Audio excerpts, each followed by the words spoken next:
right. I want to welcome people back to the Inclusive Investment Summit brought to you by Hustle Winston-Salem. We are in for a full day of incredible insights and conversations from folks who are leaders at entrepreneurial support organizations from across the country. We also are going to hear from some entrepreneurs a little bit later about their journey in this space and kind of what are some of the challenges and opportunities that they've encountered. Um, I also, bear with me one moment. Looks like I'm picking up some background noise. I think that was the music. Okay, cool. Thank you. uh, so with that, we're going to start today one with a video recap because yesterday was full of important information related to investing and insights for founders to apply to your ventures. So I just want us to see all that we covered. This is a quick snapshot for folks who are just joining us for the first time today. You know, time is not limitless, but you do have time to build your business, and what you do and what you leave on the cutting room floor is extremely important. The time you spend in the cutting room is important. I'm not telling you to overthink it, but I am telling you to prime yourself and prime your business for the opportunity to acquire capital. Welcome back. So I want to begin with a quick recap of our homework. Because for those of you who were here with us yesterday, I left you with a reflection question. And that question was, given all the things that you've learned today, what is the immediate action you want to take to apply it to your venture or to your investment strategy? And so I want to give people an opportunity to share what those reflections were. What came up for you after processing everything that we discussed yesterday? So I want you to drop that in the chat. I'll give you just a moment to respond. Uh, so I'll wait for those to come through.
Just want to direct people to the place where they can drop those reflections. There is a chat feature on the right-hand side of the platform. So as those insights or those ahas come to you, I want you to place them there over the course of our time. So if you haven't had an opportunity to think on it, feel free to take in what we have today.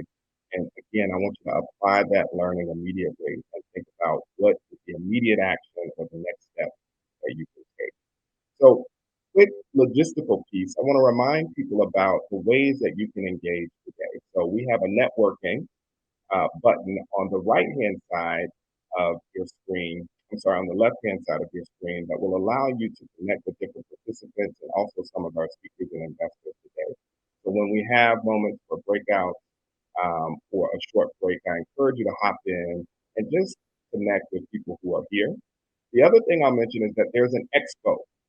And so what we've curated in that expo space are vendors and entrepreneurial support organizations that will literally put you on a pathway to wealth if you are a founder or if you're looking to connect with other investors. Let's say you're an aspiring investor, there are videos and resources that you can tap into.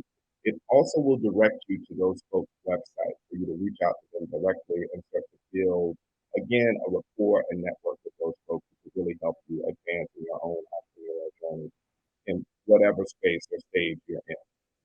So that's something I want to mention. Also, if you run into any technical difficulties on the platform, there is something called the Hustle Help Desk. And so feel free to hop in there. They can answer any questions that you may have about the experience today related to the summit or even the platform. So I just want to remind people about that. The other thing that I'll mention too is our ground rules. So for those of you who are joining us for the first time, we are a radically inclusive organization. And so we are very intentional about creating a space that is affirming and uplifting to folks across the identity spectrum. And so we do not tolerate language or behavior that denigrates others, and no racist, sexist, transphobic, homophobic, fatphobic comments will be tolerated. A member of our technical team will ask you to leave if we see that. Okay. Also, looks like we have some of our esteemed panelists with us today. So I want to welcome Faye Forward, President of Forward Cities, Dominic, who's also going to be a part of our panel. Looks like we have Sylvester here. So super excited. Dominic is a part of at Tulsa, who's going to share some really interesting insights around their accelerator programs and the equity model that they've created. Okay. So next thing I want to direct us to is a video. And so this video really is to say for, oh, looks like we're getting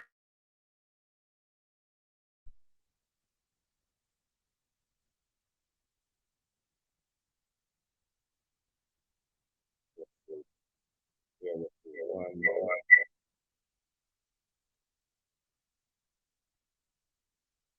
Okay. Sorry about that. So what I want to do is direct you to this video, and essentially what we are providing here is an opportunity for you to really understand what's the history of Black entrepreneurship through the lens of our Black Wall Street. And so this video chronicles the evolution of our business development over the course of time, and it highlights a couple of key players in that process. So it's a very short video. I want you to reflect, though, on what are some of the similarities and differences that you see in the experience from the past, and how can we apply that? So what are some of the things that you're seeing? I'm going to direct our tech team to go ahead and start that, and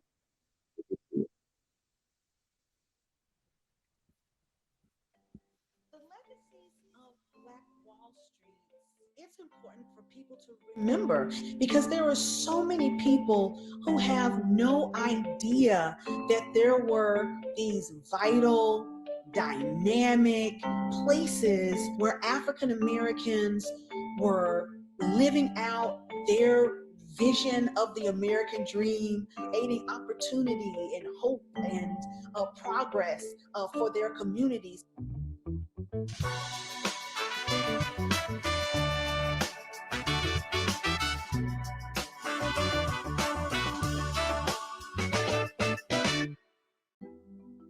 June 1st, 2021 marks 100 years since the Tulsa Race Massacre, when as many as 300 people were killed as an angry white mob destroyed a prosperous Black neighborhood in Tulsa, Oklahoma, once known as that city's Black Wall Street.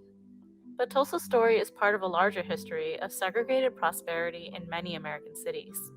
The term Black Wall Street really came into popularity around the turn of the century. So as Jim Crow begins to really take shape and African Americans are forced into segregated parts of the cities, these communities, rise up in places like Durham, North Carolina, and Little Rock, Arkansas, Jackson, Mississippi, and people begin to notice that there are all kinds of businesses and services that grow there, and so they kind of take on the name Black Wall Street.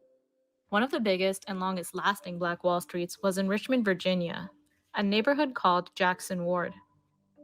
So the factors that led to Richmond being the cradle of Black capitalism lay in the diverse slave economy that existed at that time.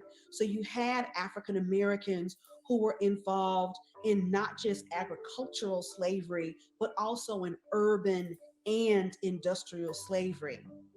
Then after the Civil War, you had this concentrated community of African Americans who had been working in the city, in factories, and in fields and rural areas around Richmond.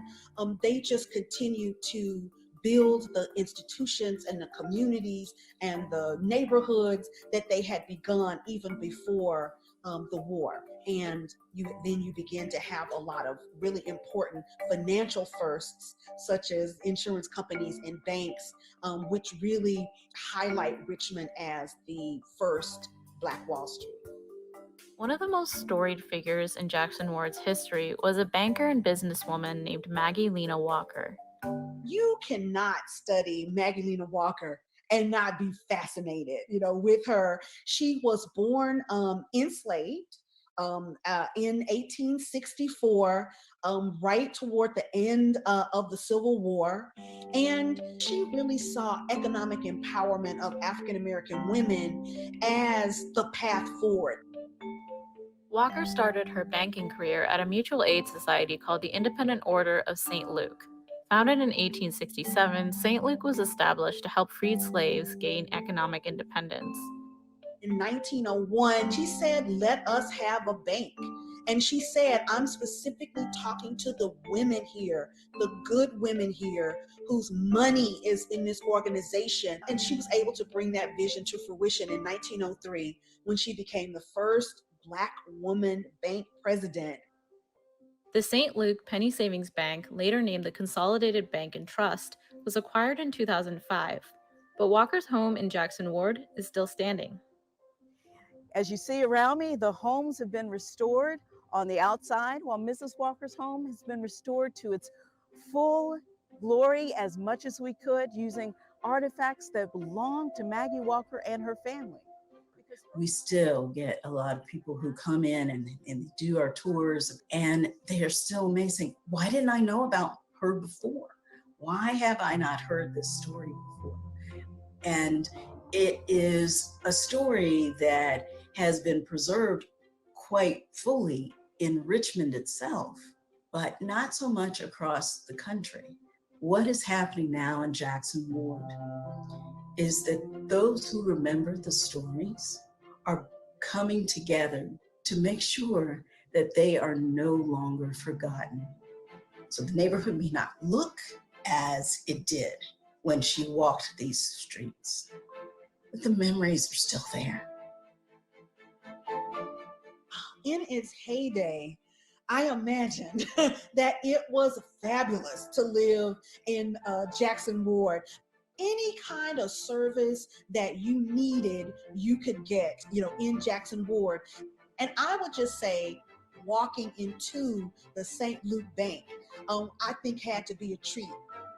First of all, Magdalena Walker made sure that it was beautifully appointed with mahogany and marble. And I could just imagine a maid, a domestic, working in a white person's home in another part of the city. And she walks into the bank and she's greeted probably, by not just her first name, but she's called Miss or Mrs. And I just can imagine that it is Jackson Ward was an incredible experience. But then there's also the dark side, and that is that it is a segregated community.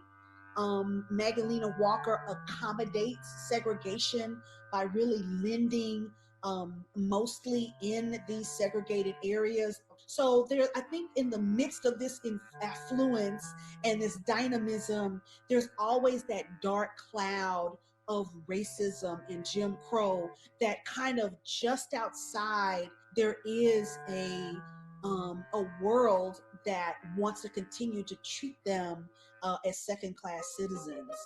Jackson Ward was a haven for Black business for many years, but like Tulsa's Black Wall Street, it too came to an end. The difference between the end of Jackson Ward and the end of Tulsa is really a difference in degree. And so for Jackson Ward, it was more of a slow death.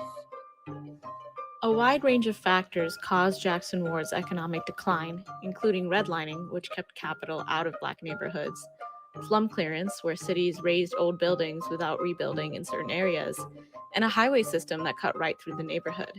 But the final end to Jackson Ward's Black Wall Street days came on the heels of the civil rights movement and desegregation.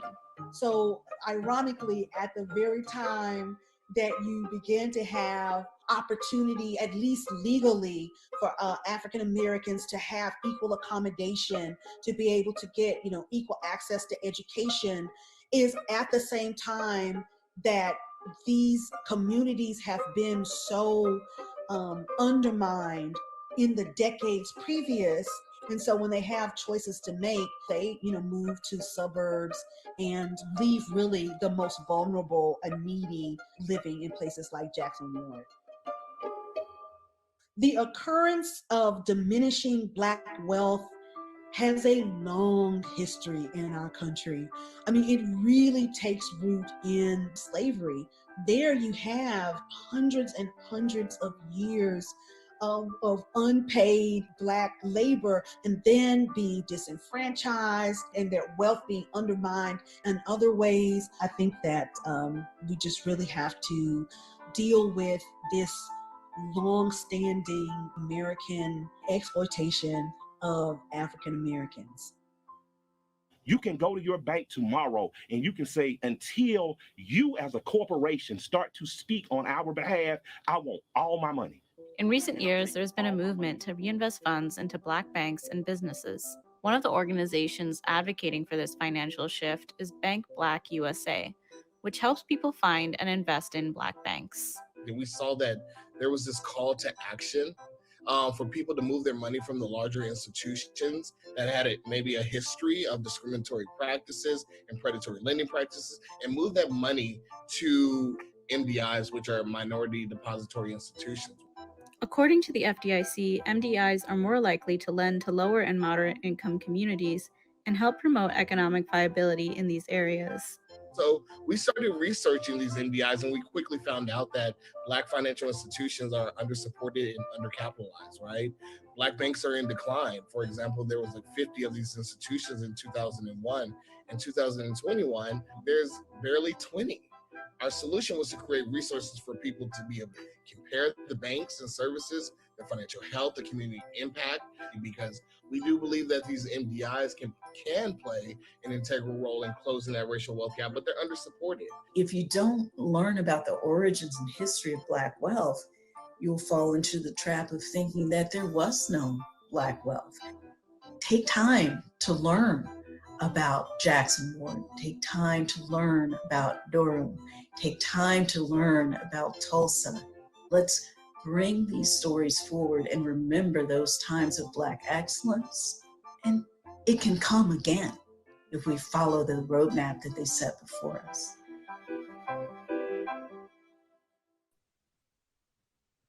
Such a powerful video. I want to give you an opportunity to drop your immediate reactions into the chat. And just while you all are reflecting and offering those comments, I'll just share a couple of things that really stand out to me.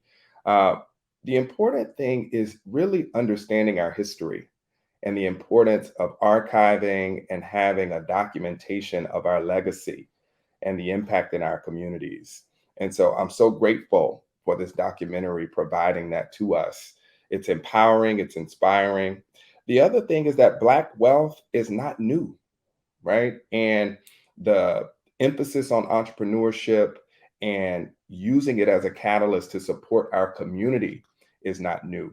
And so it's important to understand your role as founders, your role as an investor, in terms of really helping to sustain and uplift a community and remedy centuries of systemic inequality. And so the work that you all are doing is so powerful and it's so important. And I think it's evidenced by this video.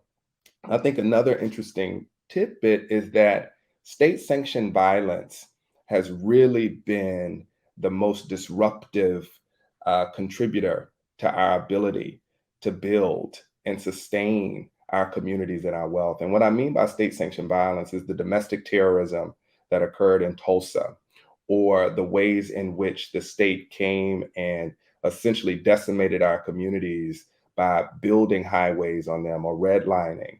And so we need leaders everywhere to help preserve our spaces, our people. And it's so important that we're combating this through electoral justice and other ways. And entrepreneurship is also a catalyst for it because it gives us a stake in the community.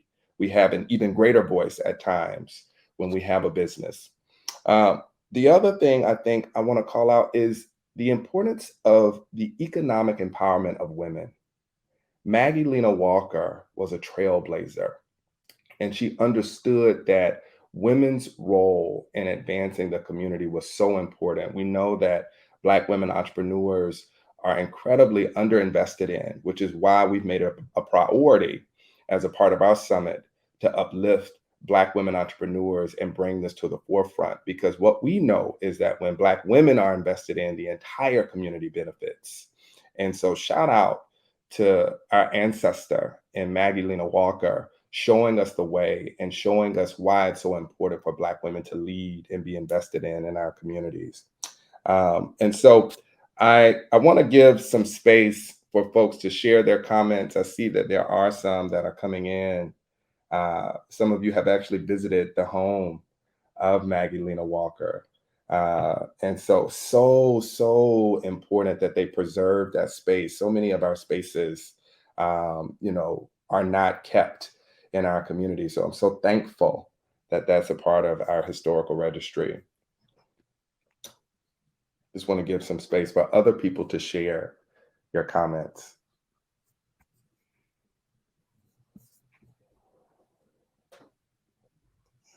I'll let that linger for you because, again, this was such a powerful video. And so with that, I want to start to transition us into our next part of the summit. We're going to have an opportunity to hear from leaders that are a part of entrepreneurial support organizations from across the country that are really doing the work to uplift entrepreneurs and, again, create ecosystems that are inclusive and where investment dollars are not sort of relegated to a few, but actually available to all. So I'm so excited that we have these folks with us to offer their insights, their strategies, and also resources for folks who are looking to go down this path.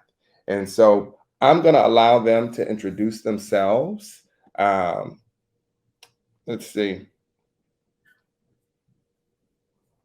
I'm going to give people just a moment to get connected. And while we do that, I want to read some of the comments. I think it's great that this highlighted other Black Wall Streets. Absolutely. One of the most prominent ones that we hear about is Tulsa. And so to hear about Jackson Ward as one that is often undercited or underreported on, I think that was really cool to see as well. So thank you for sharing that, Tony.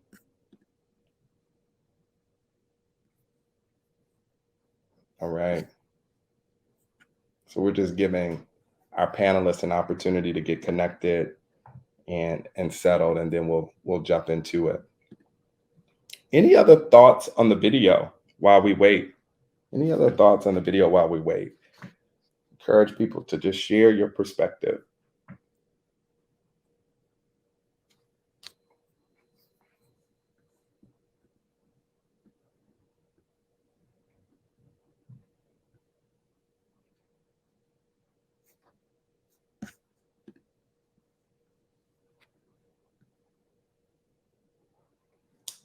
Got it. Okay.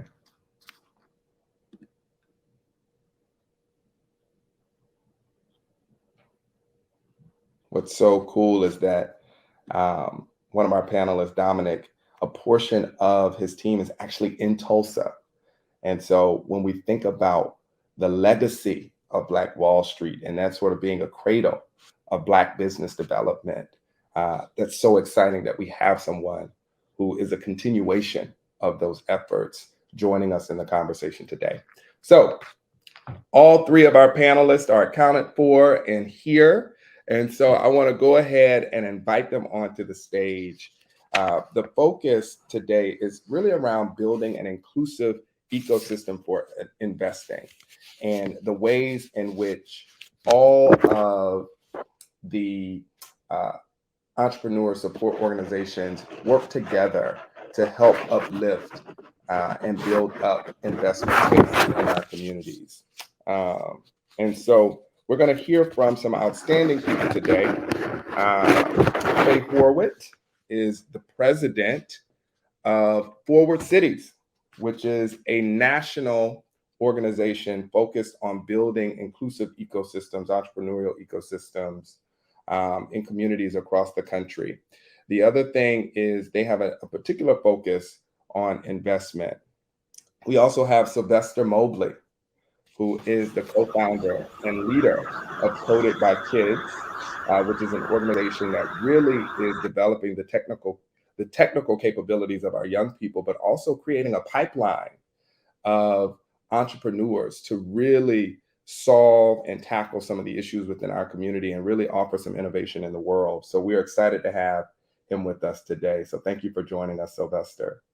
And then what I will also mention is we have Dominic with us. Dominic Ard of Act House in Tulsa is doing some really breakthrough work in terms of offering some accelerator programs. He has a really interesting model around equity and what that looks like for communities and entrepreneurs of color. So we're excited to hear from him and some of the really innovative ways he's helping to uplift the community. And so Faye will be with us shortly, but I want to go ahead and kick off the conversation with you two. And I'll start with you, Dominic. One, I'll give you an opportunity really just to introduce yourself. Let people know about the work that you're doing and why you're excited to be here today. Yeah, well, Matt, thanks for having me, and to the Hustle community. I really appreciate you all allowing me to join you all today. Really excited to be here. It's great when we kind of have true facilitated conversations like this that really bring forth insights and understanding. So really excited to be a part of the conversation. I'm Dominic Artis, founder and CEO of Act House. We're a global platform for team formation and startup creation. And in short, what that means is that we help innovators find their innovation identity, help them balance teams through our ACT model, and help them accelerate their dreams through our accelerator programs. One of our accelerators is actually in Tulsa, Oklahoma, highly focused on increasing the equity of Black and Latinx-led startups, which is really, really, really exciting. We just finished up our first cohort last week. Actually, December 31st, they finished, but demo day was last week, which is pretty outstanding. And welcome to the second cohort, where we're making $70,000 investments into those startups at 0% interest, 0% equity at a 1x return. It's really exciting. We'll talk more about that. But we do that work, and we also do a lot of exciting work with our assessment. Our ACT models, architects, creatives, and techies. We've been really studying teams for the past 4 years, really thinking about how teams will form, how innovation begins to accelerate. And oftentimes within people, product, and process, we spend a lot of time talking about process and product, not necessarily about people. And I believe when you look at the ground floor of innovation ecosystems, when you can begin to focus on people, you can really begin to see those innovation ecosystems begin to accelerate. So I'm really excited to do that through cross-cultural collaboration. So thanks for having me. Yeah, no problem. So excited to hear more from you too, Dominic. Sylvester, I'll let you go ahead and give us a little bit about the work you're doing and your background. Yeah, thank you. Really, really good to be here. Really appreciate the opportunity. So I'm the CEO and founder of Coded by Kids, but also the founder or co-founder and co-managing partner of Plainside Capital. Coded by Kids is a tech and innovation organization. What we really focus on is how do you take the same processes, systems, and tools used in sports to produce high-performing, extremely talented, high-potential athletes and apply it to the startup space. Mm-hmm. So we look more like a youth sports organization in a lot of ways than a traditional education organization, in the sense that we look to get kids as young as possible. We go from 8 to 24. We're not like a 2-week workshop or 3-week workshop organization. One of our metrics, or one of the goals we work to, is to keep a person that comes into Coded by Kids for at least 3 to 4 years. Wow. And the same way a kid is at basketball practice week after week over the course of multiple years, we do the same thing. So, the young people that we work with are learning everything from software development, user experience design, to how do you raise venture capital. And the idea is there's a very intentional development and grooming process. I love that. And then on the plain sight capital side, it's how do we invest early stage venture capital into underrepresented founders? A lot of underrepresented founders struggle at that early stage. They don't have the networks. They're not able to raise those pre-seed and seed rounds. And that's where we come in. And we also look to lead pre-seed rounds for underrepresented founders.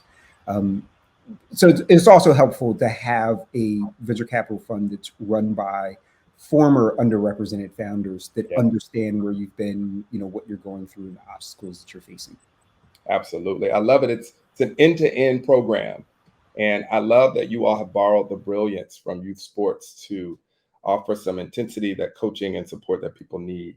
Faye, I want you to go ahead and share a little bit about the work that you're doing at Forward Cities. This is also one of our co-founders of Hustle. So it's great to have you back on the stage. I remember the genesis of this program and look at where it is now. So excited to hear from you and all the things that you've got going on. Yeah, thank you, Matt. It's a bit surreal being with you all, being a guest of Hustle. After a few years removed, but so excited for you all, and thank you for the invitation to come and participate. I cut my teeth in Winston-Salem in the field of entrepreneurial ecosystem building. I didn't even know what it was at the time, and in that work and my experience there, I began to understand that there were so many more dynamics above a level above the even the entrepreneur level, but then there's the entrepreneurial support level, but then the ecosystem level. And that's when I started to realize that it's fractal. And so this idea of inequity exists at all three of those levels. And where I believed and where I found I could have my greatest impact is to work at the ecosystem level. And ecosystem level then across communities, because the inequities that I saw, I felt like that they were just in my hometown. I thought this town is jacked up. Honestly, it's the way I felt. I was like, there's something off and wrong about what's happening here. And I wanted it to be better. And I felt like that we were fighting an uphill battle.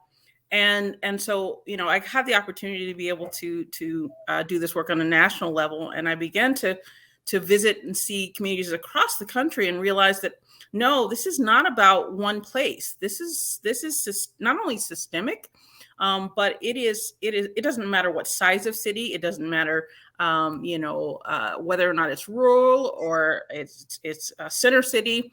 This is pervasive, right? And so my work and the work that Forward Cities does is around how do we rise up to that level, and understanding that there's an entrepreneur level, there is an entrepreneurial support level, but thinking about the holistic system.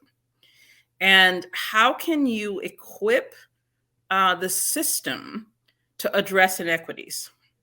And that is the work that Forward Cities does. So we work across the country in communities. We've worked in over 30 communities, across the country. And essentially what we do is we engage with entrepreneurial ecosystem builders that are at the grassroots level, that are already serving and trying to do the work essentially that I was trying to do in Winston-Salem, right? And feeling the same thing that I was feeling, which is this is freaking hard. I feel like that we're like uphill battle. I need support. I don't know how to do this.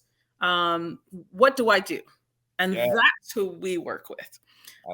We engage and contract or hire those folks. We do wraparound support and training for them to equip them to sort of do this work in community.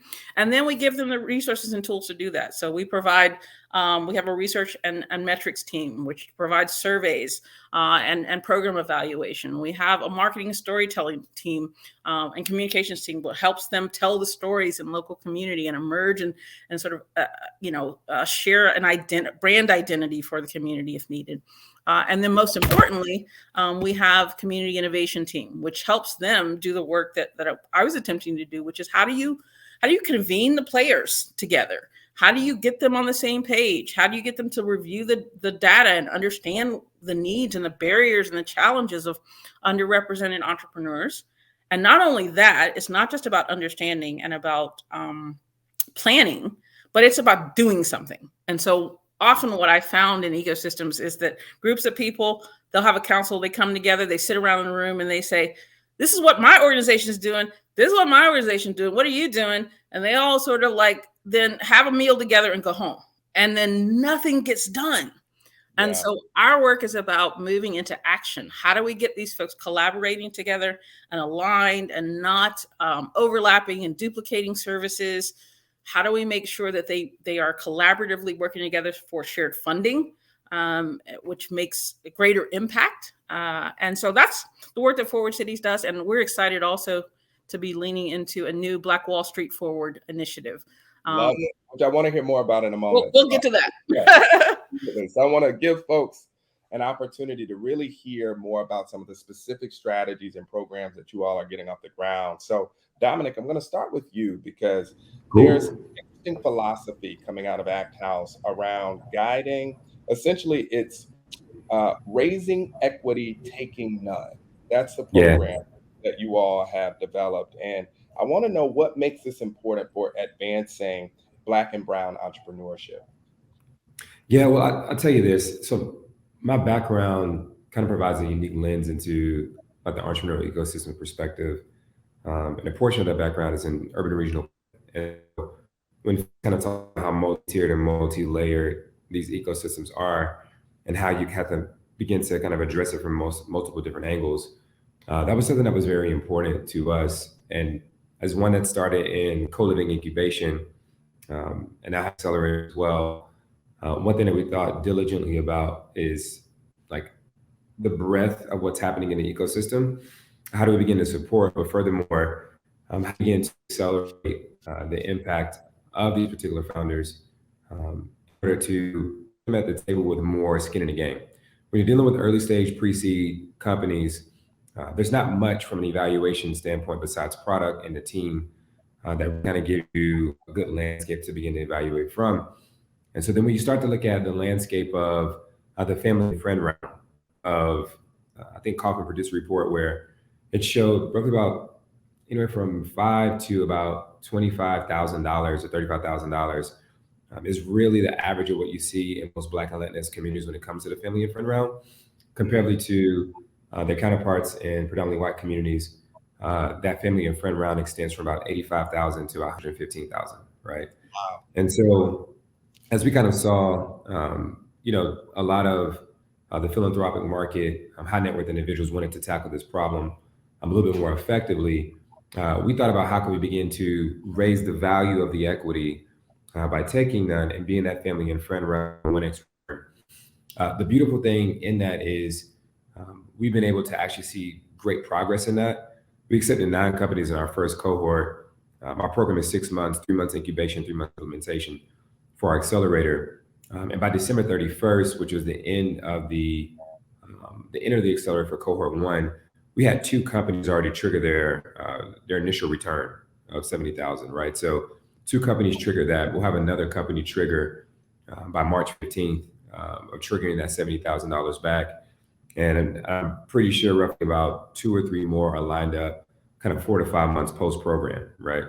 So I want to make sure I'm following, Dominic. It sounds like you all invest in the companies by taking no equity, but primarily providing support services. And as that company starts to see growth and their valuation increases, then that's where you say, okay, now is an opportunity to start to think about pulling it. For sure. It's definitely just off of a trigger of revenue and also the amount of capital that's been raised, right? And so because once they hit that certain trigger, then they're able to actually work out a plan to actually begin to reinvest that 70,000. And the reality is that 70,000 is now coming back to the cohort that's coming in. And so we raised a $5 million fund in order to do that. But what it also does is for us and also for the other growing venture markets that are actually taking place is that it provides them with more well-prepared Black and Latinx startups to actually fund, right, and invest in. And so we focus our efforts in that space, which is really exciting. And probably down the road, we've already kind of have it prepared. We're just wondering, should we press go or not? to just kind of raise a venture fund and really begin to accelerate that impact even more. I love But it. nonetheless, there's a lot of other ecosystem players that are participating in that work. For us, we want to make sure that the entrepreneur, the founder, the innovator is coming to the table, knowing how to negotiate, knowing how to really begin to understand unit economics, the value proposition, and begin to scale their business to the next level. Excellent. Thank you. Yeah, man. So, Faye, I want you to talk a little bit about the collaborative ways you've seen entrepreneur support organizations provide capital and market opportunities for Black and Brown founders. Yeah, thank you for sharing that. And you know, one of the interesting things about the way we work is that Forward Cities, we never come into community and tell them what they should do. This is about, we work collaboratively with community, and so we employ surveys, and they tell us what the needs are. Often we hear that obviously capital is one of the needs that rises to the top, but we also often hear that there are other challenges, and so what we do is capital is not always what they want to prioritize. They may think that it's something else, but where we have led and where we tend to think about our capital work is how can we be innovative? Because it is not, for us, it's not about the ability to get more access to what already exists. Like, we know these things exist. For us, it's about how can we engage different partners in the community, in the councils we work in, to emerge new solutions. And so we engage them in a collaborative design process where they are able to share, hey, based on what the data is telling us around what entrepreneurs are saying they need or don't need related to capital, what can we either build on? Can we look at what's working across the country? Can we bring that here? Or if there's not something that fits the needs that we've identified, can we create and design something new that would address the needs, the specific needs of our community? Yes. We're going through this right now in Indianapolis, where we have the need was emerged. Number one, they need capital. And so we have a group of 15 organizations that we all asked to submit ideas. What could your community do together to help, increase equitable access to capital? We had, nearly 10 ideas submitted from that group and from Forward Cities based on our background and experience and work we've done in other communities. Today, they are voting on which of those ideas they want to move into design process, one or two ideas. And JP Morgan Chase has agreed to fund whatever idea emerges from this group. And what's exciting about that is we get to pilot something new, and this community gets to have ownership of this. It came from them. It belongs to them. It emerged. Black people, we have our solutions. We know. Black and brown people, we've been finding our own solutions for a long time. What we haven't had is funding. So this idea of being able to marry our ingenuity with funding support for this work is huge. And so that's one of the ways we were leaning into it and we're excited about. I love it. I absolutely love it. I love the emphasis on identifying best practice. I love the idea of involving members of the community to really drive a solution that they could own and that they can run with. Sylvester, I want to go with you now because you have a really interesting philosophy around diversity and inclusion policies and how sometimes they can miss the mark when it comes to building an inclusive ecosystem for investing in Black and brown founders. Would you share just a little bit about that? And, what does that mean to you? And also, what are some alternatives that we need to consider? Yeah, so there's a few things that I've found in my work. One, often when we're talking about underrepresented people, especially Black and Latinx people, it's talked about in the sense of, more of a problem to solve. We're not talking about people who have opportunity, people who have value to add. I'll sit in conversations with people in government, with people who are in corporations, and it's like this: if we just get these Black kids a job, then they're not creating problems for the city. We're not. It's not a matter of like, hey, these are people with real value. And we're often setting the bar at employment. In a lot of large cities, when you hear the dialogue and the conversation, anything that's related to the tech space, it's how do we push as many Black people into a certification program as we can to get them into jobs, not how do we prepare them to be employers, how do we prepare them to start and build startups. So a lot of the work I do, a lot of what I'm talking about is how do we push back against that narrative. In the beginning of the history of our organization, we got a lot of pushback from funders because funders would say, well, not all of your kids are going to be CEOs or CTOs, and not all of your kids are going to start companies. And my response was always like, well, I'm a pretty practical person. And yes, you're absolutely right. Not all of our kids are going to do that.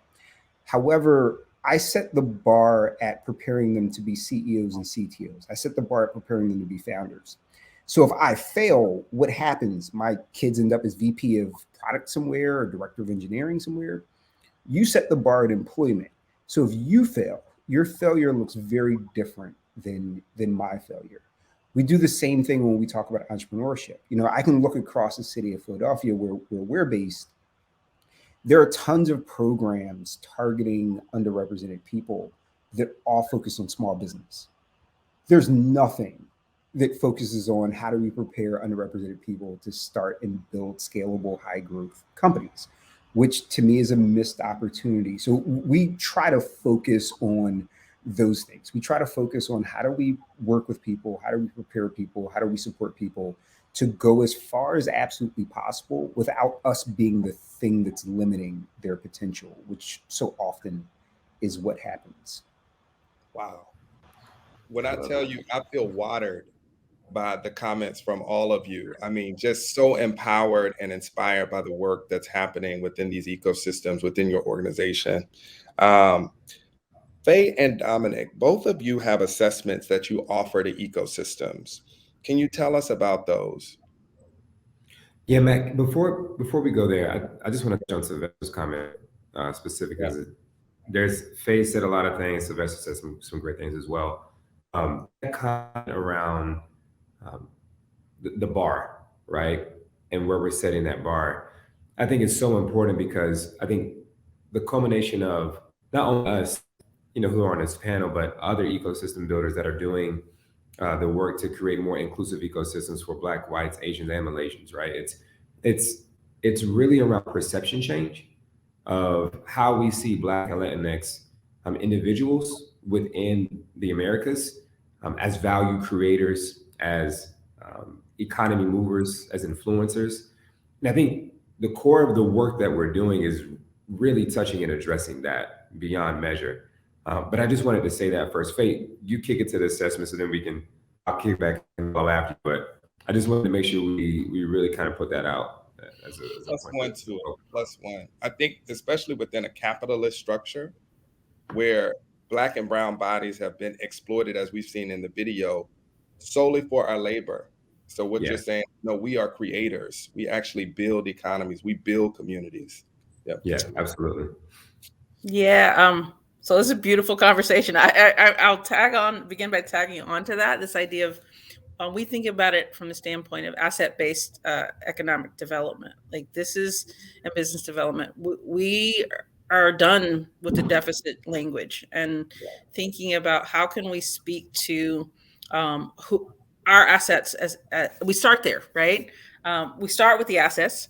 Yes, we acknowledge barriers, and the work that we do is about removing barriers, but the assets are unlimited, right? Once the barriers are removed, and that's the work that we do. Is that like we want to make sure that we can achieve our full potential, and there's nothing holding us back. Yeah. And when we think about forward cities, often we think about and talk about the fact that it's hard to change something that you can't measure. And you're not able to really understand where it sits. Because if you don't know where you're starting, it's really hard to chart a path to where you want to go. And so we've developed a few tools to do that. We have one of the tools that we use is called our E3 scorecard, and E3 stands for Equity for Every Entrepreneur. And this scorecard essentially is a tool for conversation and healing, and that sparks action. And so we've laid out these multiple elements that make for a healthy and equitable ecosystem, and they're in the categories of people, programs, networks, and narratives. And each of those has its own sort of subcategory and elements. But this idea of getting different people, both entrepreneurs and entrepreneurial support providers in a community, to take this assessment. We use Qualtrics to collect the data, or we can do it as a focus group in a large event where we'll get the data in real time. But it allows the ecosystem to see itself, for everyone to be able to see how this collective vision, collective understanding of strengths, weaknesses, opportunities, and gaps. And so if you think about, if they're able to all see it, then they can begin to have an authentic conversation about, here's where we are, here are the things here's where we're working well, and here are things, and here's the thing, it's one or the other. Either you're working well, and our work can help you figure out, forces to help you figure out how to sort of triple the impact, exponentially increase the impact of what's working well. Or if there are things that are jacked up and not working, we will help you figure out how to remove that barrier and address it so that you can sort of begin to increase equity in your ecosystem. And we've now deployed this scorecard in over 10 communities across the country, and we're looking at more communities to join us. And it's a free tool. We make it available. If you're an ecosystem builder out there that wants to understand this and help your community understand this, you can go to our website and look at the scorecard, and we can help you get started on that journey, because that's the beginning. People who fund this work, they care about data. They will care about numbers and understanding and measurement. And so you can't go in there and say, hey, it's because it's right, because it's moral, because, it does not work. If that was going to work, it would have worked before now. It is not. And so we start with the data, and we help you tell the narrative of the numbers. Yeah. To kind of piggyback in that space, as Faye kind of pointed out so eloquently in the beginning, ecosystems are layered, right? There's just like business, people, process, product. You have program, place, and people when it comes to innovation ecosystems. And so for our assessment, and just like in my years of looking at innovation ecosystems, working in the backgrounds of Chattanooga, Miami, Rochester, New York, Birmingham, we started to just think through like people. Faye made a comment earlier about oftentimes ESOs will sometimes meet around the room and just say, hey, we're doing this, we're doing that. And I was a part of that conversation. And, one moment was just like, okay, well, what are we doing to really understand the innovators that we're serving? And so when we thought about how could we do that, our team model, architects, creatives, and techies, we began to really test that over the past 4 years, from our accelerator to hackathons with Apple, John Deere, Thurgood Marshall College Fund. And to provide some just quick data on it, the very first year they actually put on that hackathon in 2016, roughly about 3-day sprint, all people developing platforms or apps on the IO platform. 20 teams formed, only 2 out of 20 teams were developed prototypes. So we started to kind of examine the problem. We looked at, well, how do teams form?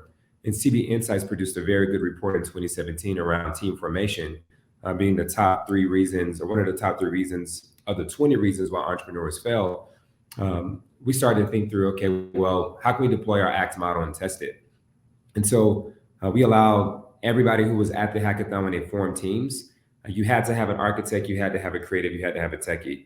And the architect is more the business mind, the creative is more the design mind, the techie is more the programmer within tech verticals and tech-enabled verticals. So they formed teams. You could have one of each, but you had to have one of each, but you could have 2 of each. But 16 out of 20 teams formed prototypes on the iOS platform that year in 2017. The year after that, 19 out of 20. And because we were just so kind of gully and greedy, we wanted to see if we can actually get to that 20 out of 20. And we did, which is very exciting. But now we have a psychological assessment that really begins to help us understand who's an architect, creative, or techie, the innovation mindset. So there's been a lot of conversation around the entrepreneurial mindset, But innovation ecosystems are not just within communities, they're within corporations, they're within other environments. And so our assessment really begins to help people understand what they gravitate to. Do they gravitate as an entrepreneur or an entrepreneur, right? And then last but not least, team fit, right? Like really looking at collaboration style, communication style, understanding compromise. And so we're in a pretty aggressive beta in that right now. It's been tracking extremely well.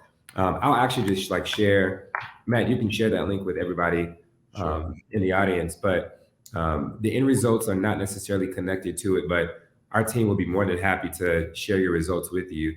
But it's one where if we can begin to address innovators on the ground floor, then the work that Faye, Sylvester, myself, other ecosystem players are doing can really be amplified. And oftentimes there's a lot of tools like out there from Myers-Briggs and strength finders that help, just everyday individuals and workers understand their kind of identity and where they kind of grow to. But for us, we wanted to help the innovators understand their innovation identity, but then also get them to the place of collaboration and team fit, because that's what matters more than anything. The dream can't work if the team's not working. And so you need the team to make the dream work, for sure.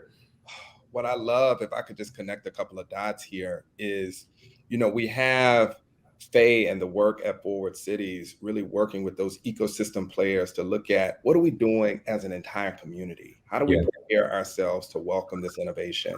What I love about the work you're doing, Dominic and Sylvester, is it's really on the individual level, right? How can we equip you with the capabilities? How can I give you the mindset that will really allow you to know how to mobilize resources, how you to really capitalize on your ideas, and then also ground them in community and solve problems and be innovative in the world. So I love the work and how it all fits together. So this is why this matters. And so I just want folks to understand, like, the people who we have on this panel right now are some incredible players really moving us forward. Sylvester, I want to come to you because you were recently named one of Forbes 50 champions for the amazing work that you're doing at Coded by Kids. But can you also share the vision that you have for One Philadelphia, which I think is a really interesting model, and how it plays a role in creating an inclusive ecosystem? So this is an interesting conversation because I'm listening to Faye and loving everything that she's talking about, because in a lot of ways, One Philadelphia is that work. We found ourselves in a unique position as an organization because, while we are an education nonprofit, we've always straddled this line between education, startup space, and tech. So it put us in a different place than a lot of other nonprofits in our region. And we started to look at the ecosystem, especially as I started to move into now I'm going to be a fund manager. What do we need in the ecosystem for viable, scalable companies that are growing? And just started digging into why things aren't changing. Pew does a report every year for the city of Philadelphia, and it's the state of Philadelphia. And every year the poverty numbers never change, and people are asking why. We operate in Delaware that experiences some of the same problems, and in New Jersey it's experiencing some of the same problems. And we started to just go, level after level, what's happening here that's resulting in things not changing. Because if you look at a lot of these problems across the country, we are investing a lot of money into it. A part of the problem is we're investing money into symptoms of the problem. We're never actually addressing the roots of the problem. So we're doing this thing where it's almost like you're treating someone with cancer by giving them painkillers without ever treating the cancer. And that's what we do over and over. So we just kept going level after level, saying what needs to be fixed here to drive the change we want. And then let's go a level down, what needs to be fixed here to drive the change that we want. So we started pulling together partners across the ecosystem that honestly have nothing to do with tech or the startup space. We started reaching out to organizations and programs that do literacy education programs, because essentially what we said was, well, we can't build scalable startups if people are at a 6th grade reading level, or people are struggling with math comprehension.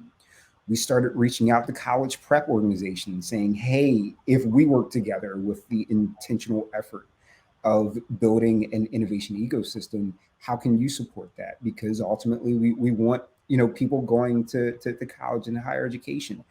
So it was really, if we looked across the ecosystem and started pulling all of the pieces together to start addressing the things that have prevented us from moving forward, what does it look like? And that's really what One Philadelphia is, and also recognizing an innovation ecosystem is more than innovation. At one point, one of our funders asked, why are you having conversations with people who are working around sustainable housing and food insecurity? And I was like, well, we can't have a sustainable innovation ecosystem if people are unsecure in terms of housing and people can't feed themselves and their children. This all has to work together, but no one ever thinks about these things working together, unfortunately, except for Faye. That's why I've been really excited listening to Faye talk. But that's what One Philadelphia is. And the idea was, if you look at cities like Philadelphia, because I talk about this in other cities, you don't have one city. The city looks very different depending on what you look like in the neighborhood that you live in. And at some point, to really reach the ideals that we say we have to build one city. I love it. I love it. This idea of convening those important stakeholders to really drive that systemic change that we need. Dominic, were you about to build on that? Yeah, no, I think Sylvester made a very good point, as far as, especially from a sustainable housing component. When we started the Act House and really began to look at, okay, how do you begin to help innovators on the ground floor? Like, housing is a crucial element to feeling secure in order to actually create and innovate, right? And so when people are worried about job security in order to actually bring in capital, in order to make sure that they're fine, right?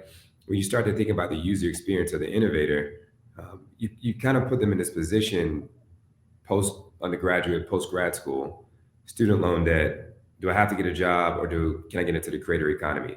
Well, if I get into the creator economy, how many 1099 contract positions can I actually begin to leverage in order to take care of the principal while I can begin to expand on the creative side? And that was the core thing from the beginning. Like, how do we address this from a place standpoint with Act House, and thinking about how can we begin to address innovators from a housing component and beginning to lower the rate of rent through co-living in order to actually provide them not only people to really begin to build and connect with, but also like financial incentives in order to actually help them with the key thing that matters most, which is like security. Like, it's a basic needs, Maslow's, right? So if you don't begin to address it on that level, you're going to miss out. So like the things that Sylvester and Faye are speaking of in relationship to the multiple elements of housing policy and then sustainability and these other components, reading comprehension, it's critical, right?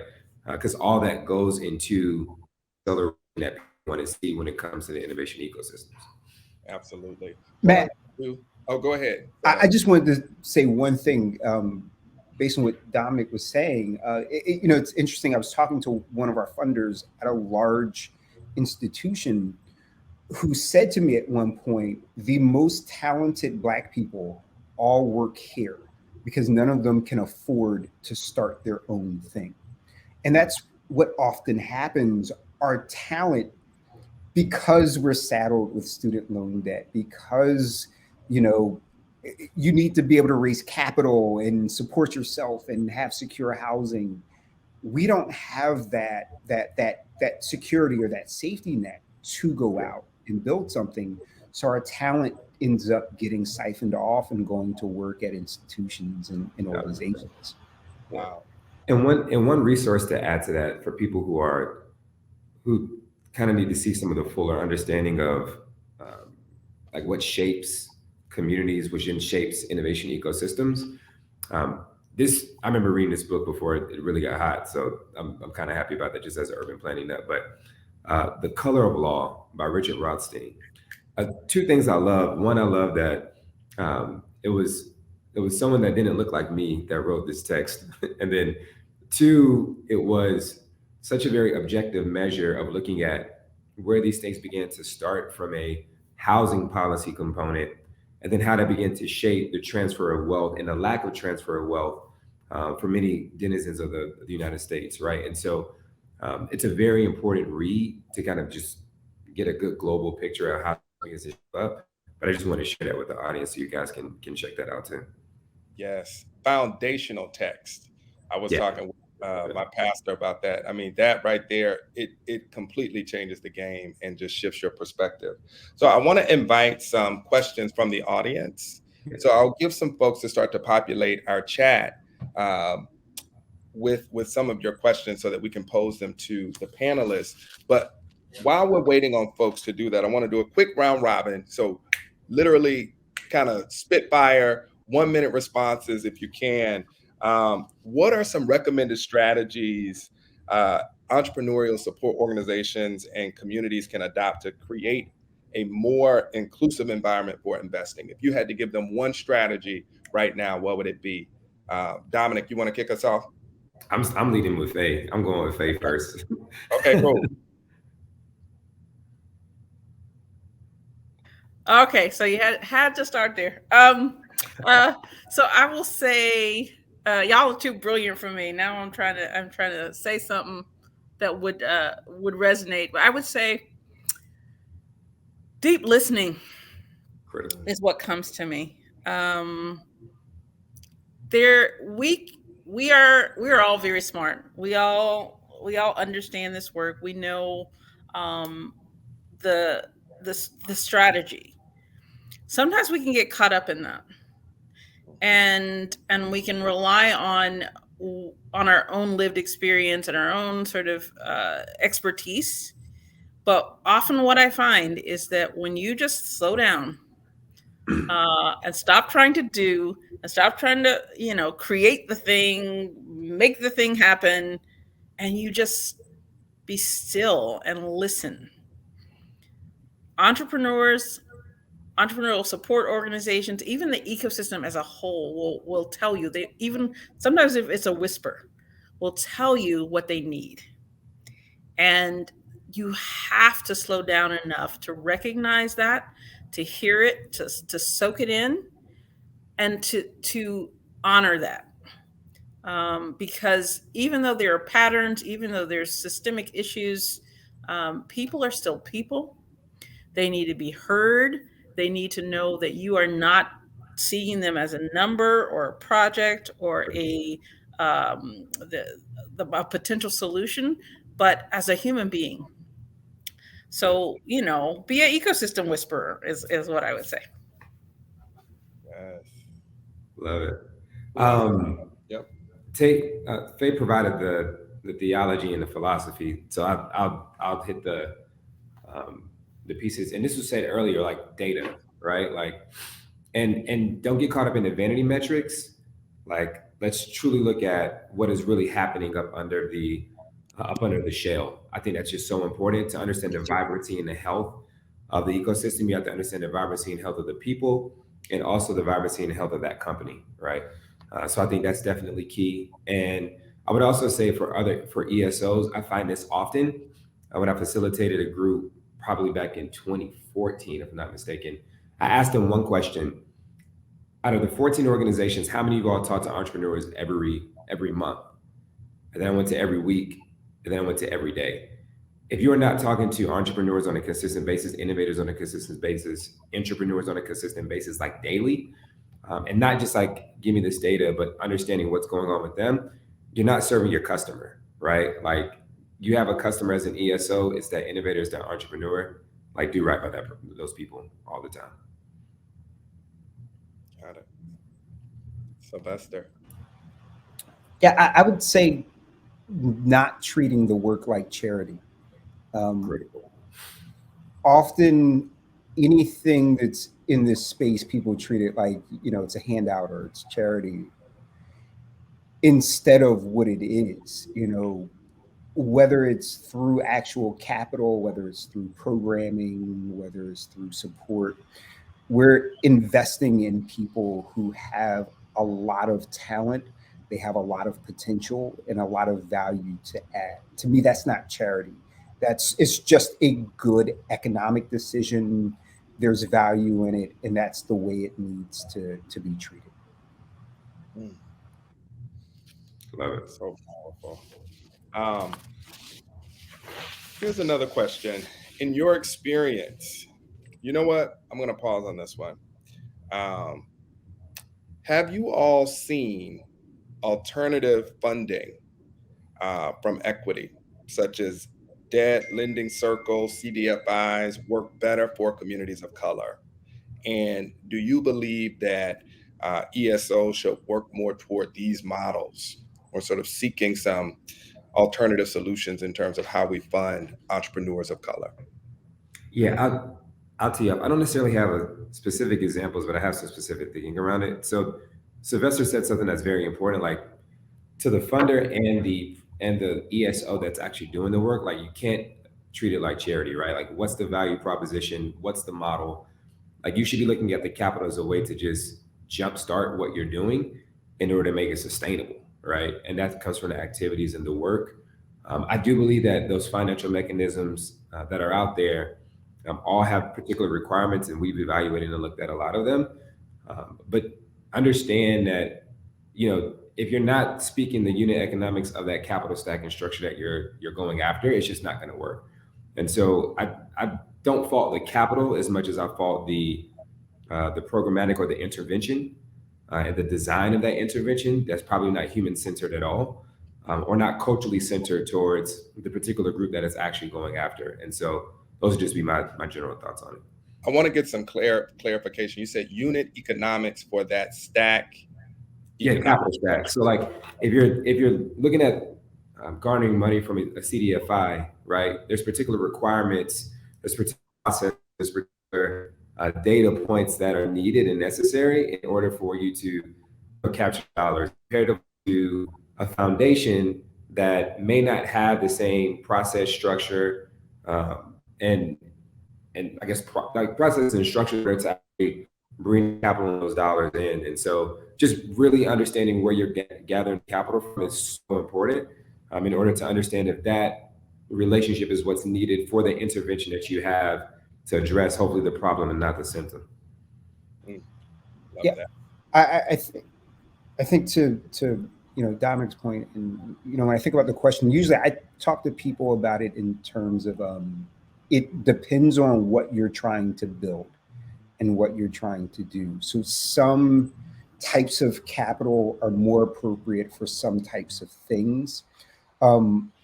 Sometimes we try to do like this, well, you can use this for whatever you're doing, but you can't. I think, it's important for founders, entrepreneurs to be clear about what it is they're trying to build. And then that will start to lay the path for, okay, based on what I'm trying to build, this is the capital that I need to access.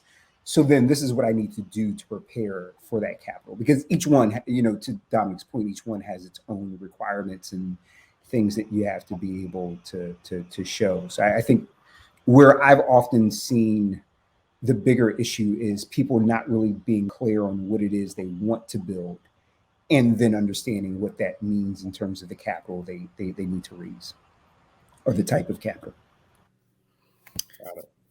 Yeah, I'll piggyback on that the type of capital, because Forward Cities is doing something a little different. We're thinking about this from a holistic lens. And so not just financial capital. And so if you think about this idea that entrepreneurs, any business, it's about what money do you have coming in the door in terms of capital, what money and market opportunities, how much are you spending, right? And then that leads to what you got left for your profit, right? And so we're thinking about from an ecosystem perspective, what are ways that we can actually increase not only the capital that's coming in, but how as an ecosystem can you reduce expenses for a business so that they actually take more profit and profit for the entrepreneur, not necessarily for investors, right? And so we think about holistic capital from the standpoint of the intellectual capital of the entrepreneur. What are they bringing to the table? Social capital from peers and for people who can make introductions to the right folks. We think about philanthropic capital feeding into the ecosystem, corporate capital for equitable procurement.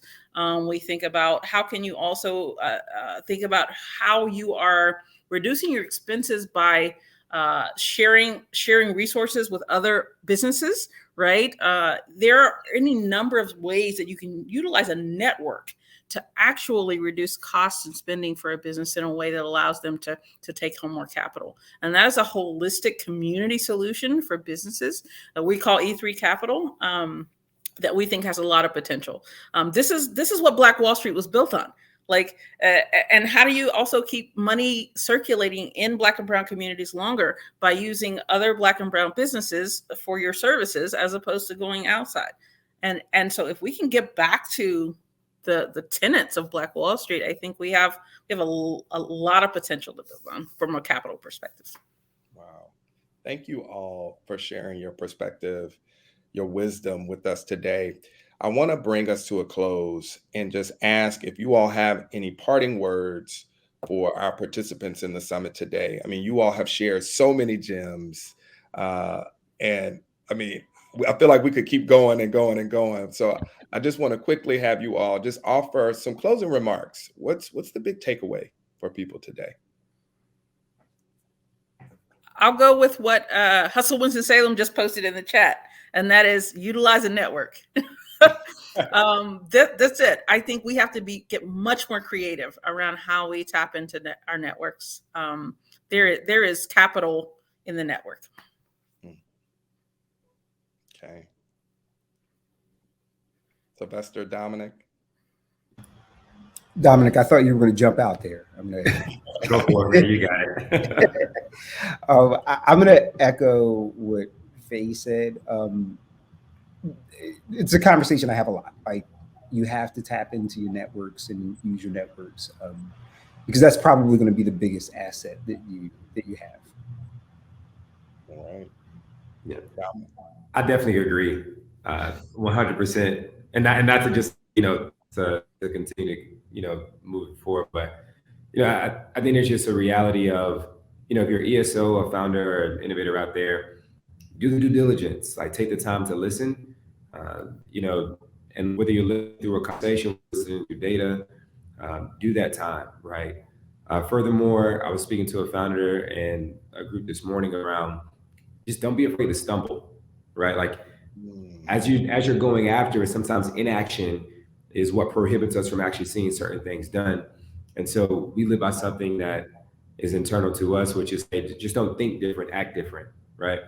And the more that you can be to push forward the great action with the due diligence of the listening, taking that data, putting it together, and just not being scared to stumble and get 2% better. HJ, I promise you're gonna make gains in the work that you're doing, and use the network. The people like that are doing this work. All of us on this panel, we definitely reach out to others as well, and so just don't be afraid to do that. Sometimes closed really don't get fed. So seriously, love it. Thank you all. This was amazing.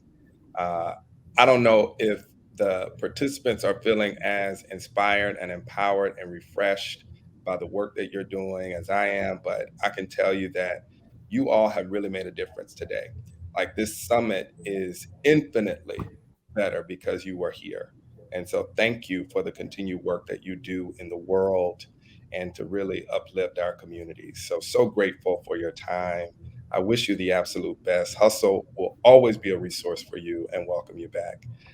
So with that, we're going to wrap up, folks, and bid our panelists adieu. Much love to you all. Look forward to connecting with you too.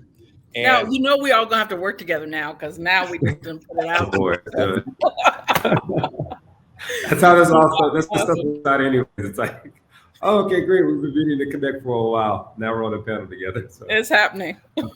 Indeed. Awesome. Thanks everyone. Thanks, everybody. All right. So up next, folks, We have our breakout sessions coming up. These are going to be really powerful. So we have Terrell Turner returning for the F Word Part 2, Crafting Your Finance Story. So we often hear about the importance of telling your story in entrepreneurship, but have you mastered the art of telling your financial story? The other panel that we have is called The Color of Money. Banks and corporations' role in investing. And so, what is really powerful about that particular session is we have a representative from the second largest Black bank in America, right here in North Carolina, represented, who's going to offer some insights around the ways in which they are supporting entrepreneurship for Black and Brown communities. So, I encourage you all to refresh, network, and prepare yourselves for an even greater conversation and access to resources that can really help move us all forward. So that will kick off. Let me check the time because I don't want to tell you. Those begin at 12:30. So you have some time now, so about 9 minutes for networking and connecting with each other. If you haven't hopped into the expo, do that. Our networking feature will actually allow you to pair up with the participant on a one-to-one basis so you can really have some engaging conversation with people. Don't forget to hit that extend button if you need to have more time. Otherwise, you'll get kicked out and it'll connect you with someone else. So see you all shortly. Take a stretch break, get some water, connect, and we look forward to seeing you at 12:30.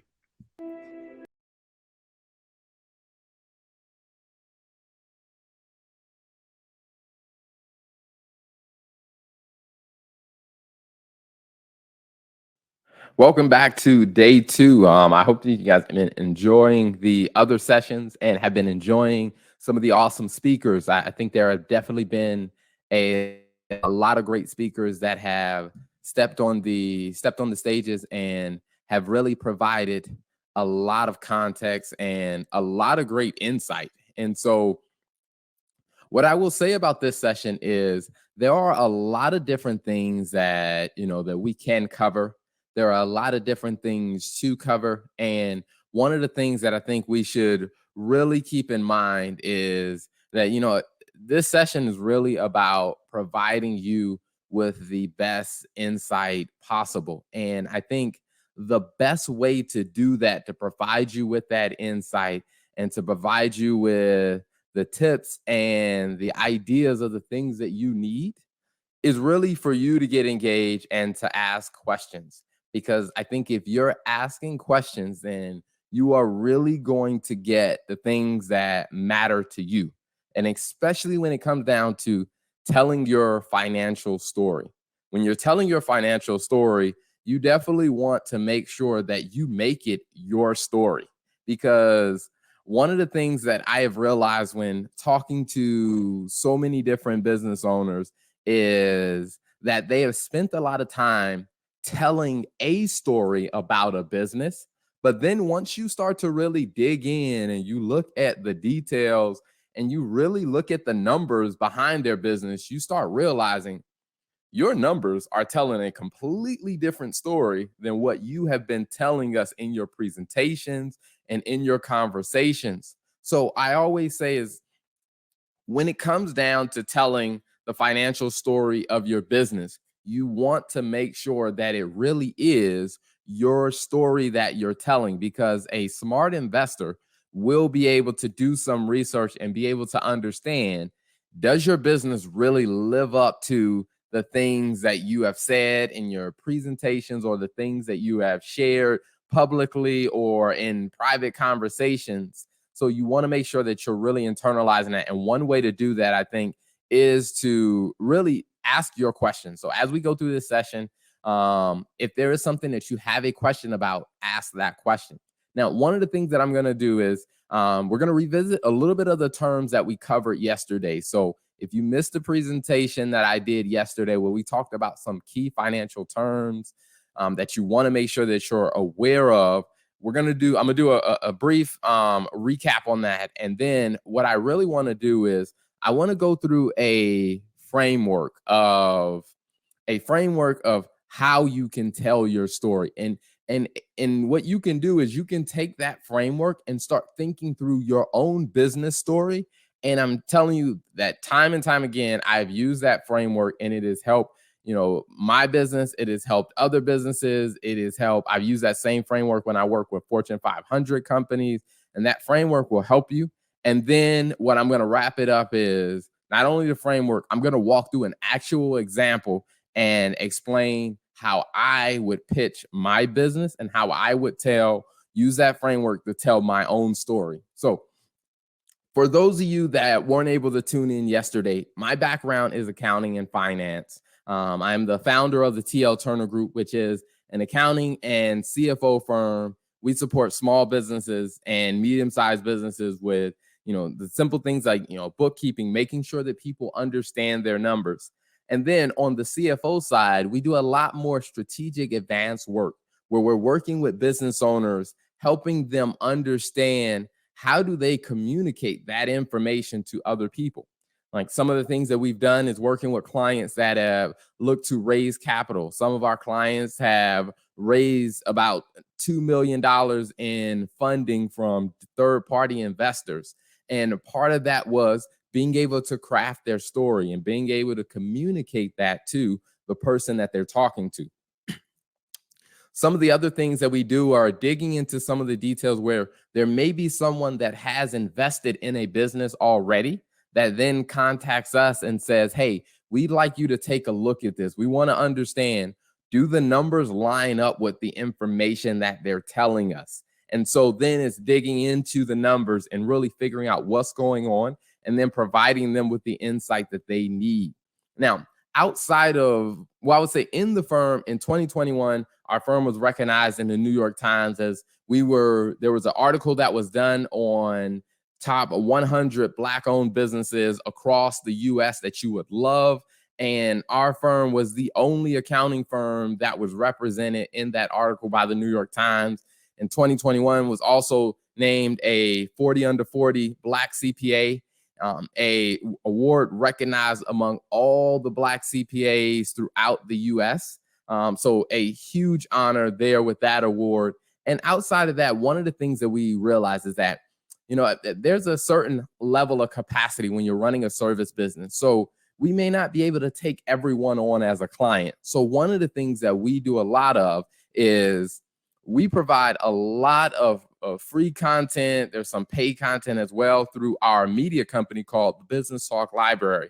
My wife's background, she is a finance executive with a Fortune 500 company. We work in the business together, as well as having other partners in the business that we create a lot of great content where we talk about topics that we have learned from rooms that we have been in and things that other people should know to prepare them to be able to move to the next level. So we have a ton of podcasts, ton of YouTube shows. We create a lot of content, and I travel around and I do different speaking engagements. I mean, in the past 2 years, a lot of it's been virtual, but we also do some in-person speaking engagements and trainings. And because our passion is really about how do we help simplify accounting and finance and help business owners actually make sense of it.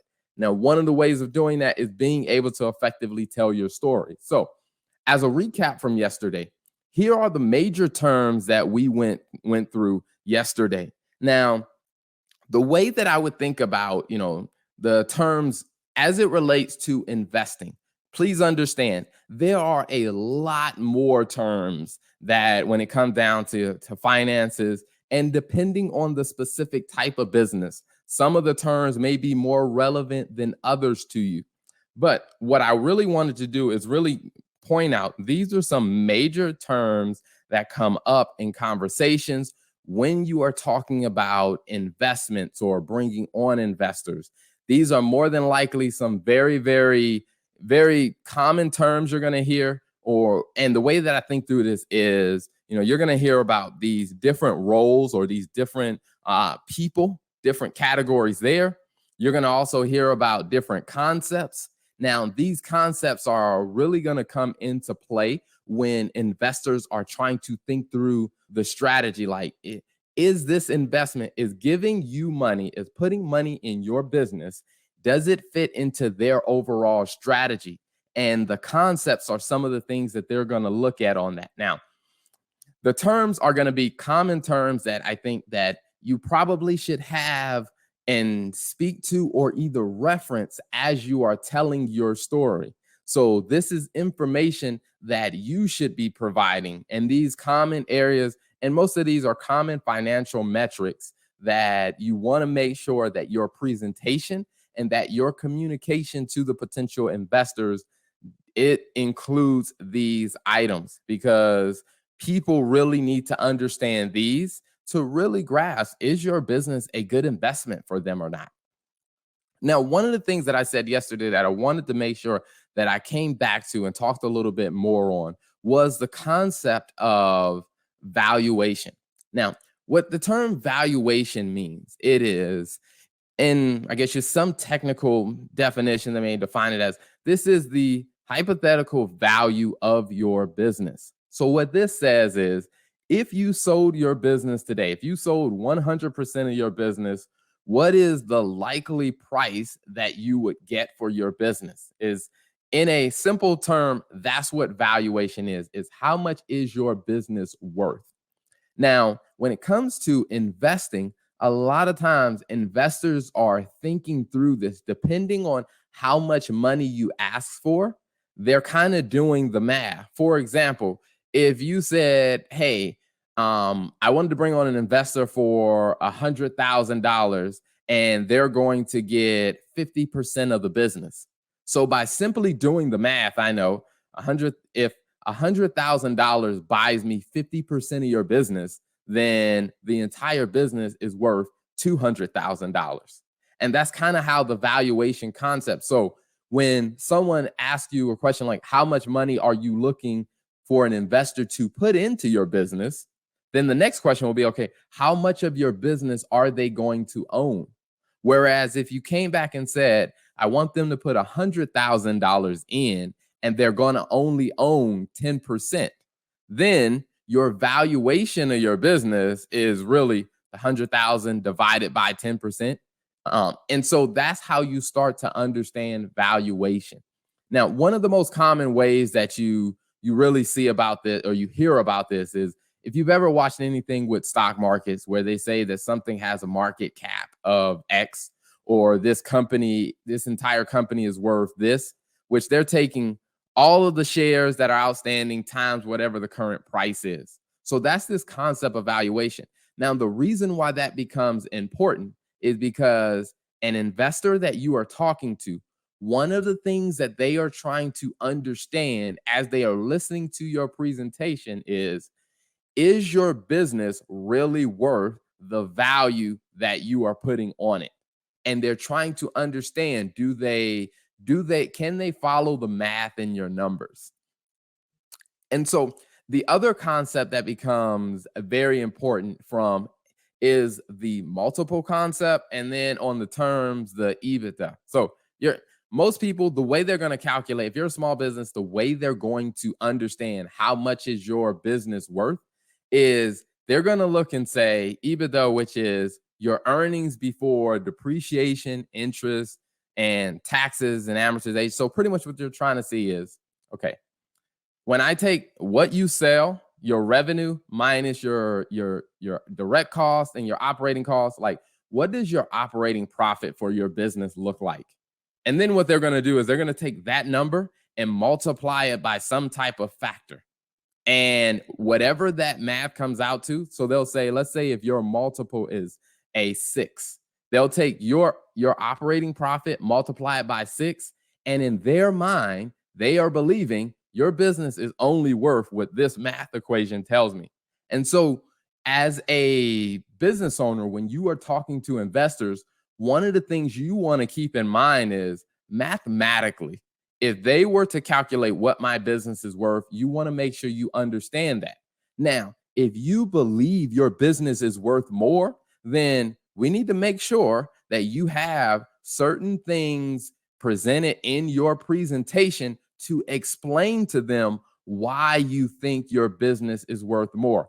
And one of the most common areas that, if you've ever seen the show Shark Tank, one of the things that trips up a ton of people who go on Shark Tank, and and I've talked to several contestants that have gone on to Shark Tank. I've actually, in one of the podcasts that I host, I've had a couple of guests on my show that were on Shark Tank, and we talked about, what that experience was like. We talked about how their pitch went. And one of the things that they consistently told me is when they got to the financial section, that's when everything fell apart. Because they could not substantiate that part of their presentation, they lost the interest of all the sharks. And if you've ever seen the show, you usually see that's when people start to fall apart. And one of those areas where you'll see someone that says, we're looking for an investor to put $100,000 in, and they're going to get, 2%, some ridiculous number like that. The immediate thing after they say that, what you see all of the sharks doing is they're doing a little math on their sheet of paper, and they're calculating. So if you're asking for 100,000 and I'm only going to get 2% of the business, they're backing into the math of saying, oh, you believe your business is worth X? Like, then the rest of the presentation, they are trying to understand, is this business really worth that? And so that's where they get into that discussion back and forth. Well, I'll give you the 100,000, but I want 20% or I want 30% of the business. All of that comes down to valuation and multiple. And if you are going to bring on investors, you want to make sure you understand how that math and those concepts work. So the next part I want to really dive into is when it comes down to telling your story. Before you are ready to tell your story, one of the key things that you have to be able to articulate to yourself.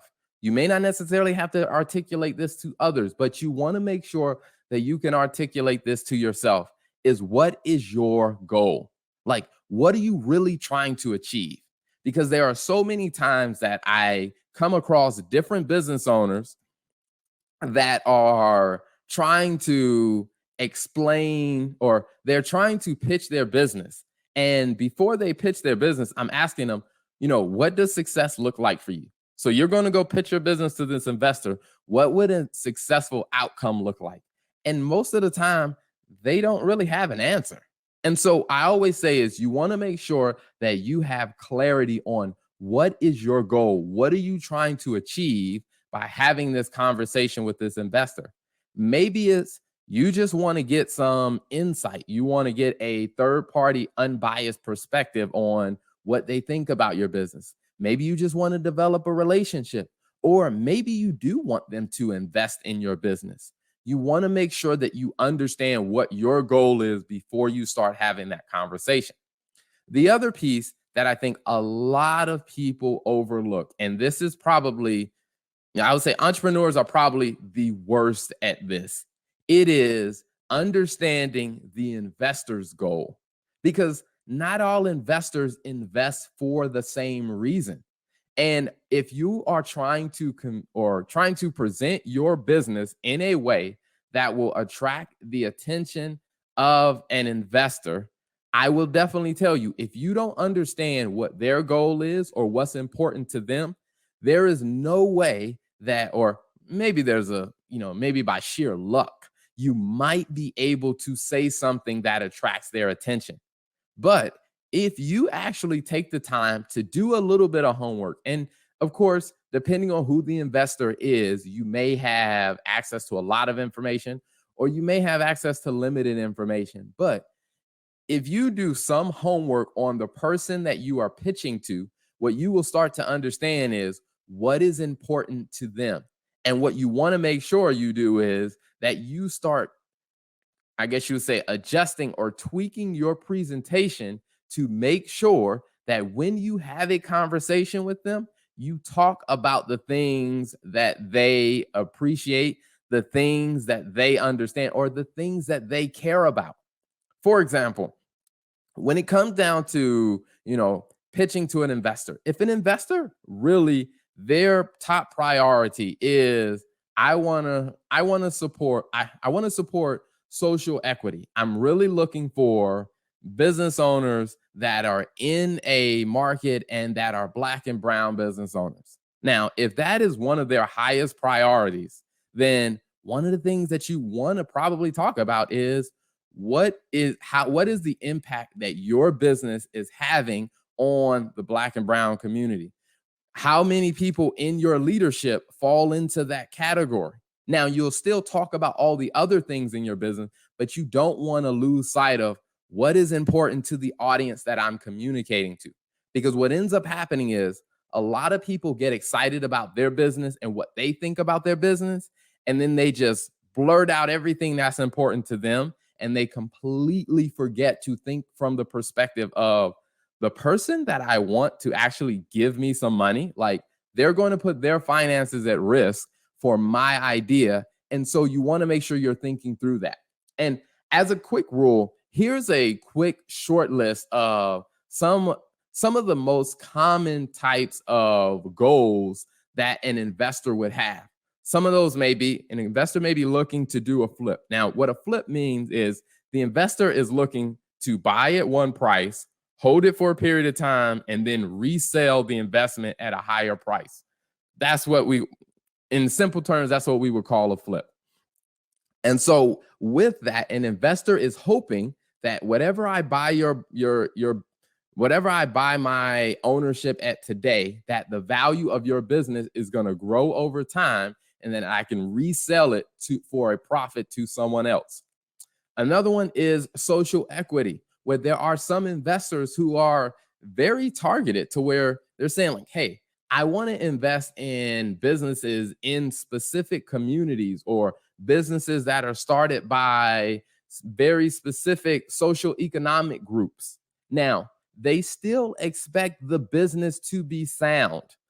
And I always tell business owners and entrepreneurs that you're not just going to get investment because you're a Black and brown business. You still have to have a pretty sound business, because if a person's investing, for the most part, they're going to be able to kind of understand whether your business is really sound.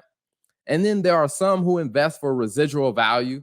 Typically, that's not the most common. And what residual cash flow and residual value means is that the business is so profitable that they're going to get a percent of the profits on a regular basis. For a lot of early stage and hyper growth companies, that's usually not the case. Usually they're looking at it from the perspective of the flip. And then there are other cases where the investor wants to invest in the business for the sake of product synergy, meaning you created a product that is very similar to or compatible with another product that they own.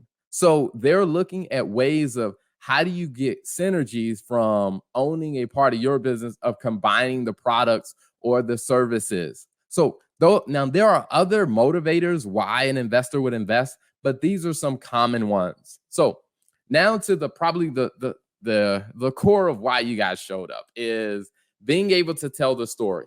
Now, one of the ways that I think about it is that we are very, very familiar with telling stories.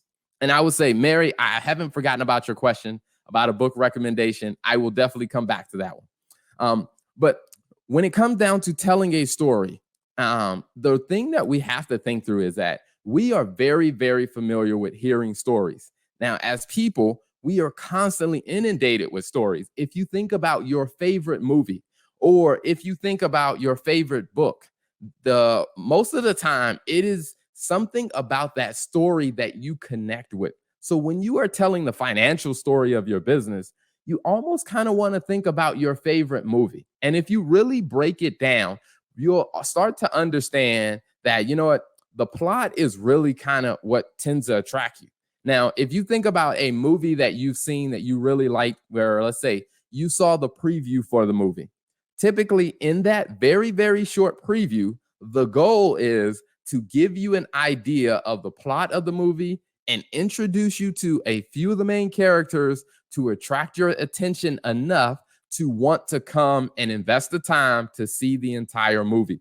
Now, when it comes down to telling your financial story, what I always tell people is think of it kind of like most of the time it's going to be about the length of a little longer than a movie preview. And there are some key things that you want to make sure that you cover and that you touch on, that you attract enough interest from the right investors to be able to then have a further, more detailed conversation about whether they are going to invest or not. Now, the first part about it is when you think about a story, is this going to be what is the main point? So when you think about your business and you're talking about your business, a lot of times people just jump in and they talk about their product and how cool their product is, how great their product is. I'm going to be straightforward with you. No one really cares. What they really care about is what problem is your product solving and who are the customers that have that problem. Because you can have a very, very great product, but if your product doesn't really solve a problem that matters to paying customers, then you really don't have that impressive of a business. You may have a very, very, very sophisticated product, but what really matters is, does your product solve a problem that is relevant to paying customers? The next part about your story is you really want to understand, okay, how big is the problem that you are solving? Like, how big is this scenario and this issue and this thing that has come up? Because this one, in the business sense, it translates into what is the market size of the potential customers that you are actually targeting. Now, when you think about the market size, you really want to kind of understand, like, how many people actually have this problem. Now, one of the ways that a lot of people tend to get this confused is they tend to just think about, how many people are related to this. And one of the obvious, I would say probably most obvious, is when I talk to entrepreneurs in the automotive and transportation space. Whereas a lot of entrepreneurs will create this product that is relevant for passenger automobiles, and they'll say, well, there are X number of drivers in the country, so our market size is X.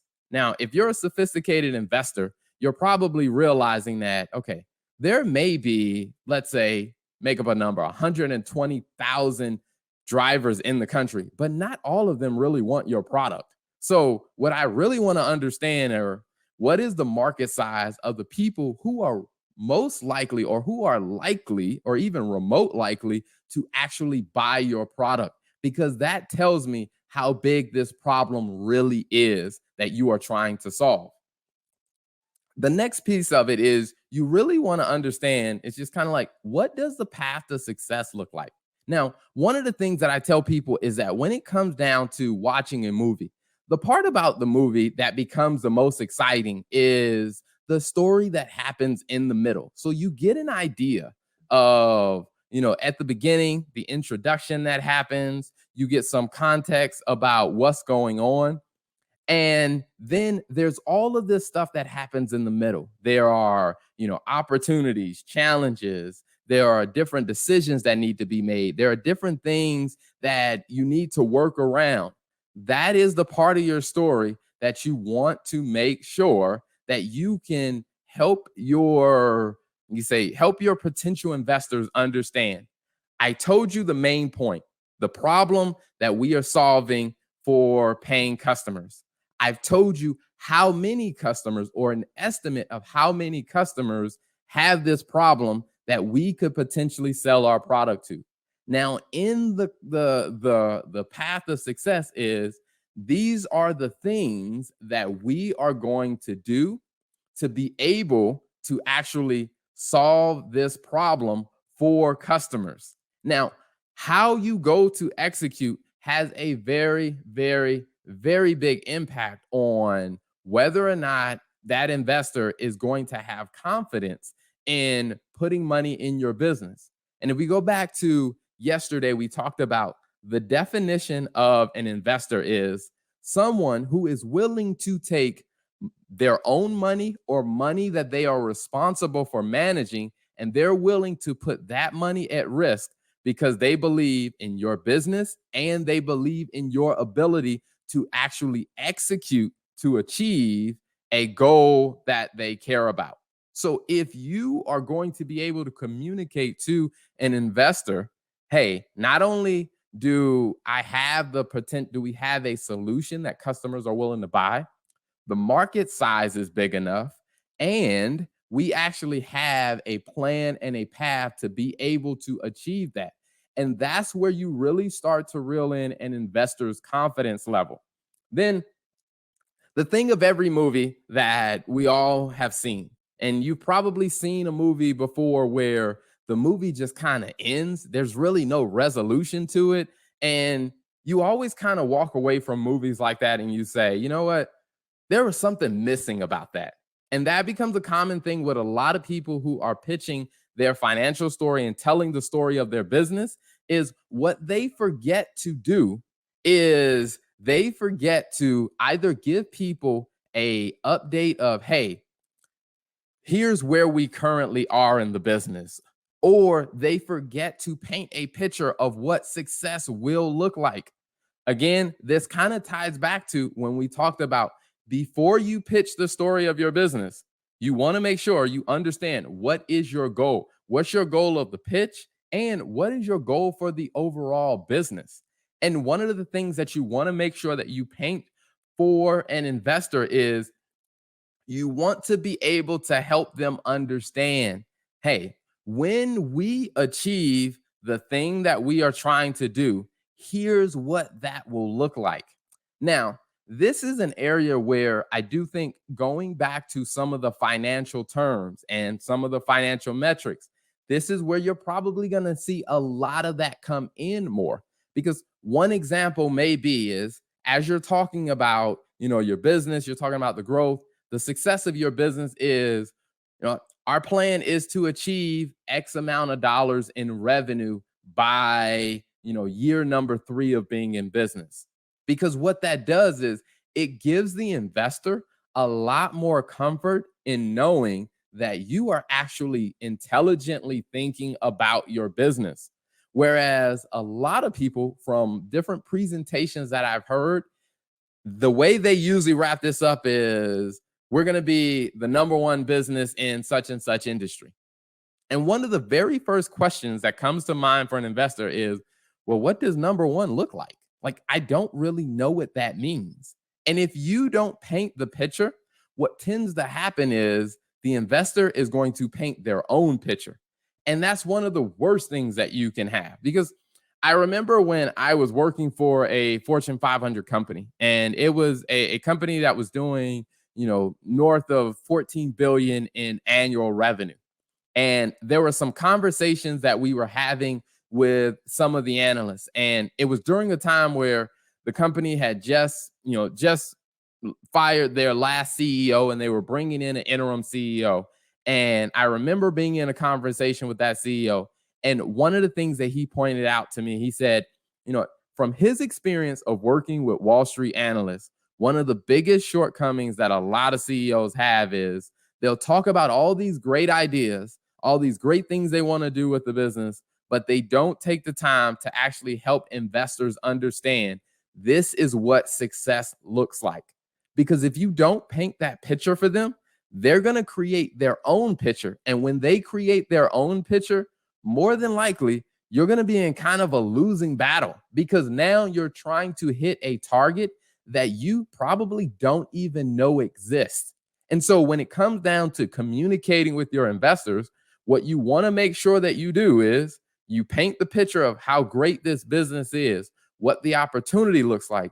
You paint the picture of the potential challenges, but then you also want to make sure that you come back and you tell them, hey, when we work through these challenges and we pursue these opportunities, here's what the outcome is going to look like. Or, hey, here's what the outcome currently looks like. And that way it gives it allows you and the investor to be on the same page. Because one of the things that you will realize is as you start to bring on investors, going back to some of the terms we talked about yesterday of with board members and oversight, whereas a lot of times when you bring on an investor, they're going to want either regular updates or maybe they're going to want a seat on your board of directors. And what your board of directors are there for is they are there to provide advice and they are there to provide insight and oversight to the senior executives. So if you're the founder of a business and you have a board, your board is there to understand, hey, what's going on, and have strategic conversations with you. Now, when you are bringing on investors, sometimes that, that board structure is formal, sometimes it's informal. But if you bring on investors, they are going to want some type of updates on a regular basis for you. And what you don't want to do is you don't want to make that a bad relationship, because they expect you to be doing X and you are actually aiming to do Y. Because what that eventually does is it creates a very contentious relationship between you and your investors. And one of the things that you don't want is you don't want to create a contentious relationship, because depending on how much of your business they own, then you see stories where, a founder who started a business ends up getting voted off as the CEO, or there starts to be tension in the business, or the business stops growing because there just isn't congruency in that structure. So one of the things that you want to make sure that you're doing is that you're being very clear about, hey, this is what success looks like for the business. Now, the truth is, when you lay that out, the idea is you are trying to find an investor that actually resonates with your story. Because where you do have to be very mindful and of not falling into the trap of trying to just get every investor you possibly can because you love the idea and that you're taking money from everyone. I always tell every entrepreneur, every business owner, all of the ones that I work with is, when you are thinking about, bringing on investors in your business, you want to make sure that this is the right investor that you want to bring into your business. Going back to the goals, when you understand what your goal is for your business and you understand what their goal is for their investment strategy, then you can see, does this really align? Because there have been some situations where there have been some business owners who have come to me and said, hey, I have this other this person who wants to invest $500,000 in my business. It will allow me to do this. It will allow me to do this and this and this. And after doing some due diligence and some homework and having a conversation with that potential investor, I came back to that business owner and said, I don't think you should take their money. And part of that came down to really understanding, I knew what the business owner wanted to do with their business. And then after talking to the potential investor, what their goal and their agenda was completely incompatible with what the business owner wanted to do. So although there was some interest of an investor wanting to put money into their business, if we went back to the investor story and I said, hey, let's go back to how you told the story of your business, the problem that you solve, the problem that you care about as the business owner, and we talked about what your picture of success looked like.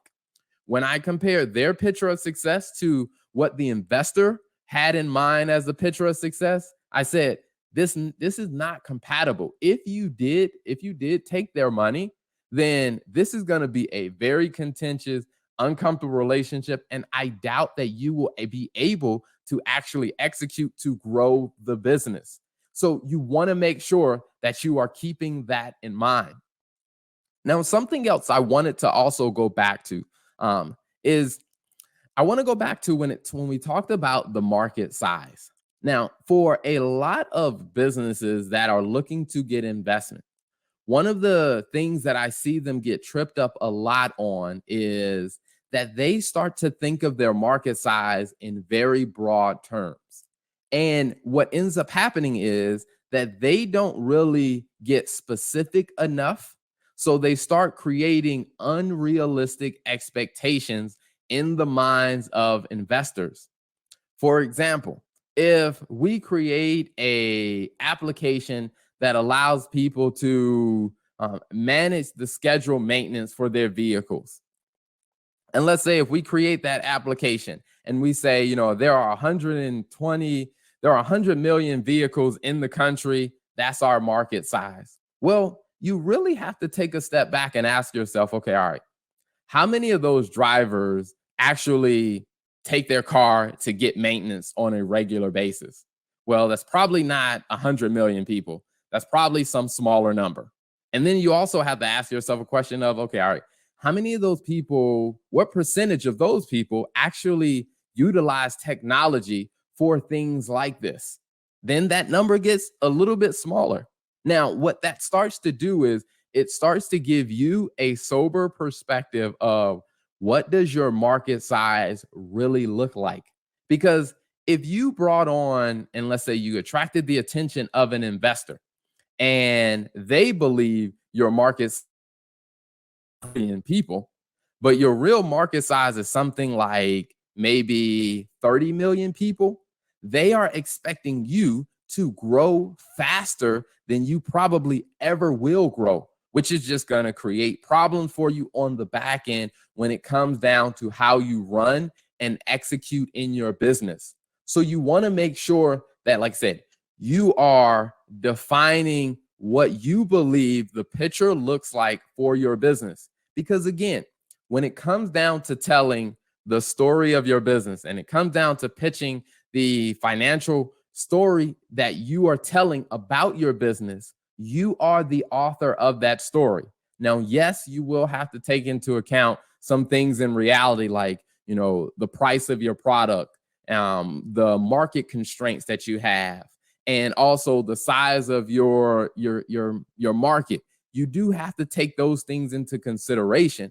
But at the same time, you want to make sure that you are thinking about your story from the context of, hey, I am now painting a picture of what my business looks like, and now what my business could look like, and what I think the business is going to look like 2, 3, 5, 10 years from now. You are the artist that is painting that picture.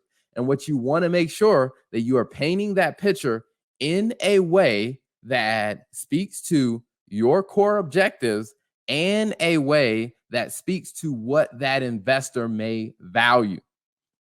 So I want to go through an example of this. So I'll use a real example of my business where I filled in some of the things about my business. As I said, I run a accounting and finance firm, the TL Turner Group, and we provide bookkeeping and CFO services for law firms is one of the big segments that we target.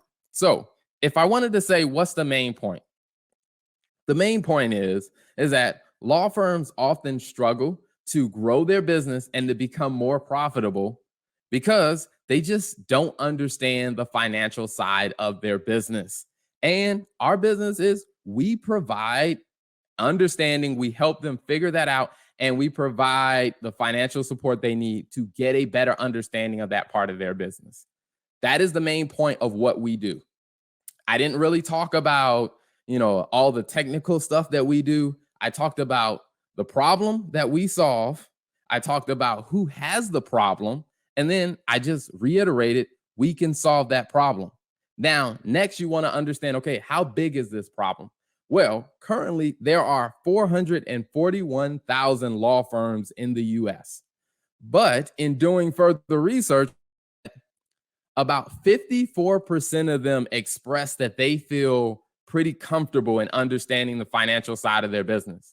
So what that tells me is the other 46 is my real market size. Because yes, we may pick up some clients that feel like they understand it, but my real target is going to be the 46% that do not feel comfortable that they understand their financial side of their business. And then when I talk about, okay, what's the process? How is that journey going to look? Well, the way that journey is going to look is we provide multi-tier, we provide different service packages to meet the needs of different types of accountants. We also provide custom reporting that we can sell as well to our target market. That is the process of that is what we are going to do in the execution stage.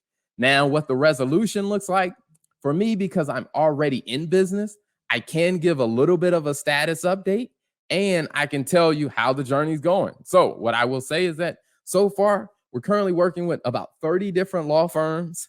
We have a historical trend of onboarding 2 new law firms every month at about a average annual revenue Average recurring revenue, meaning this revenue is long-term contracts, meaning it's going to come in every year at about $18,000 per new client. And our net profit margin is about 22%.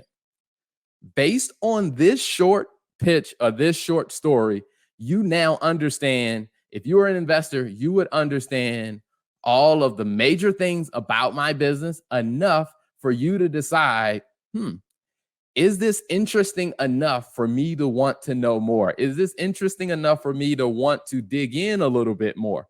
And the truth of the matter is, it didn't take me very long to explain all of this.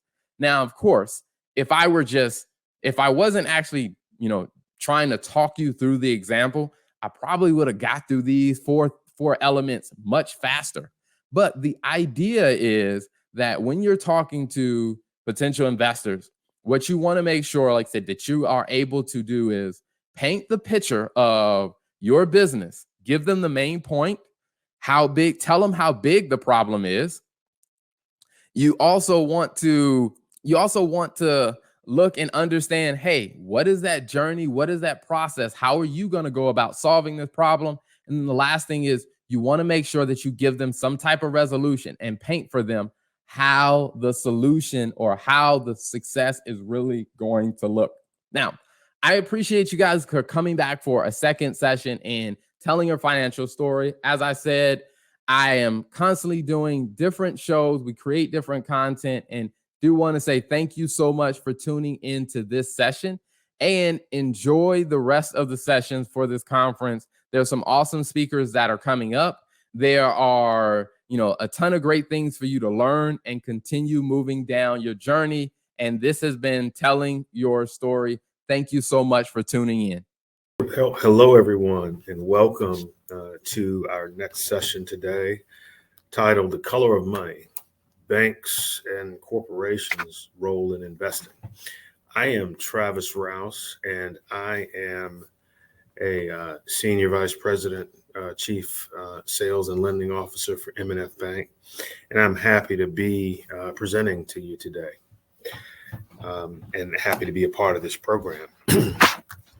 First, I want to tell you, I'm going to give you a little history about our company and kind of our existence here in North Carolina, but also just kind of share some exciting things that are happening within our company in 2022.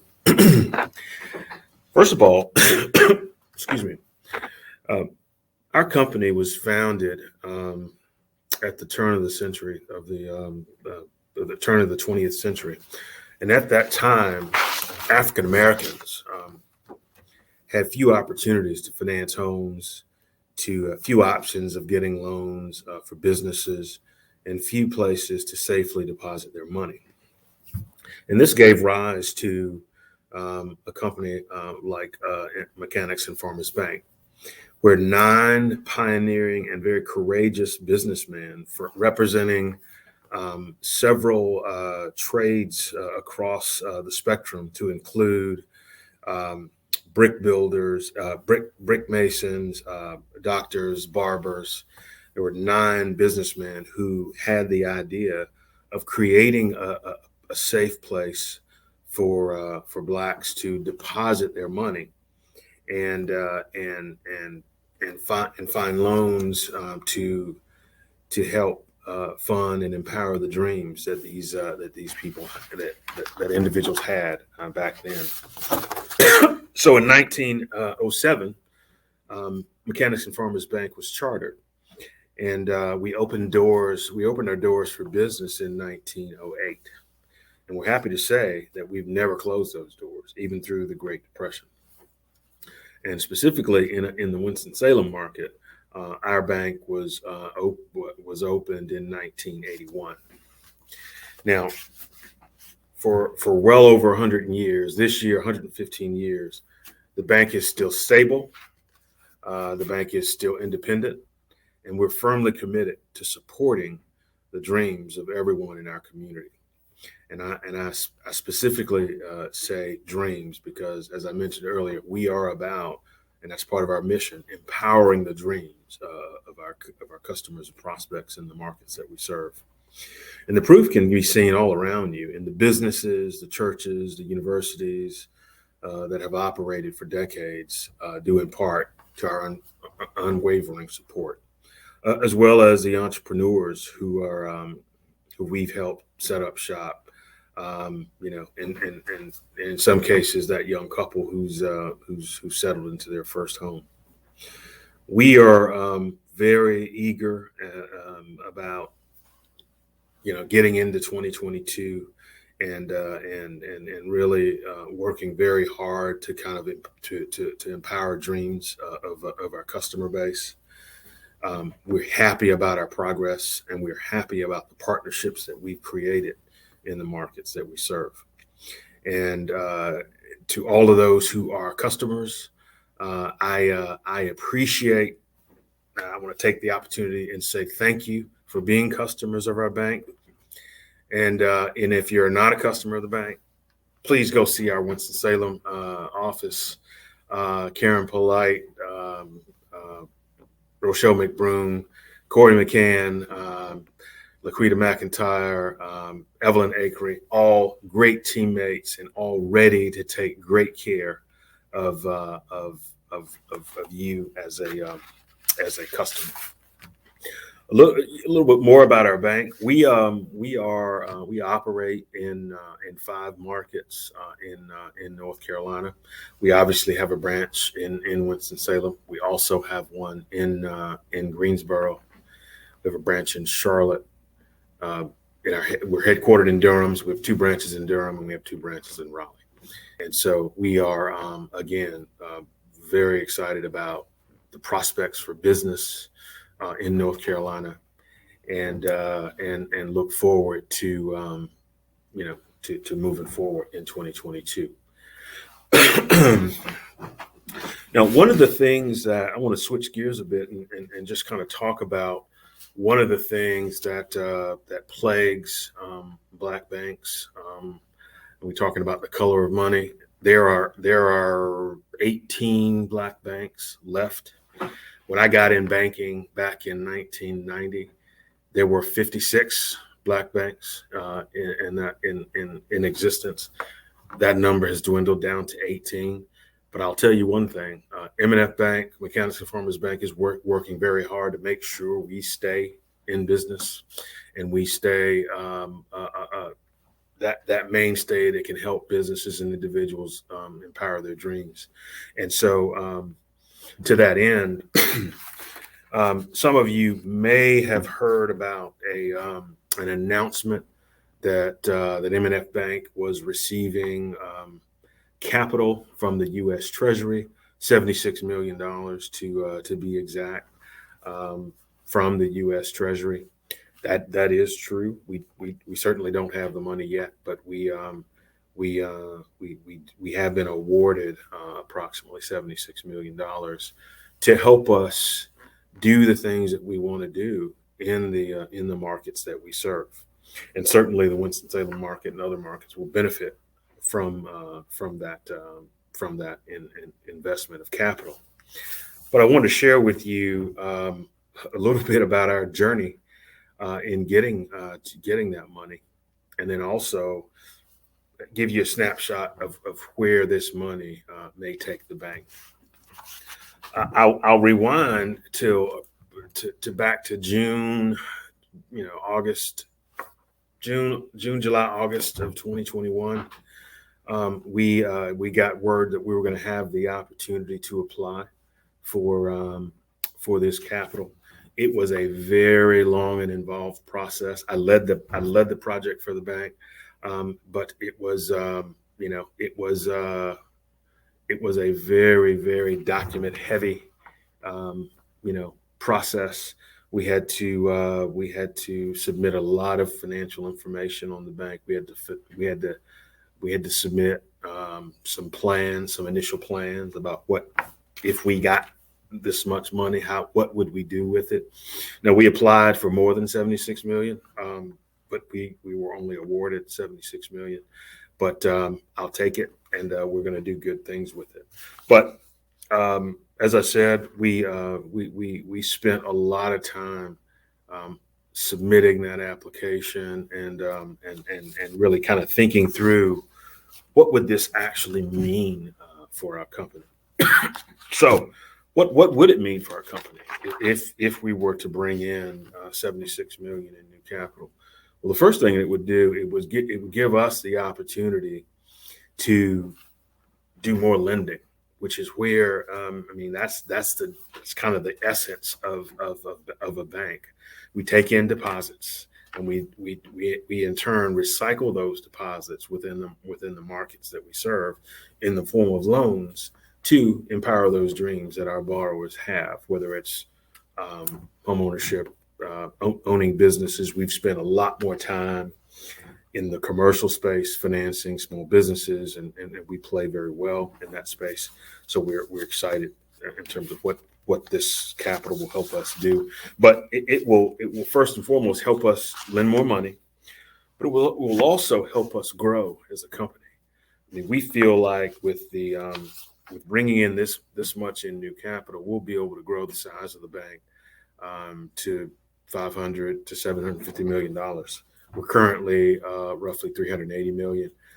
With this new influx of capital, it will raise our lending ability. It will increase our lending limits within the bank, and it will really allow us to grow the bank in a meaningful way. And so we are very, very excited about that.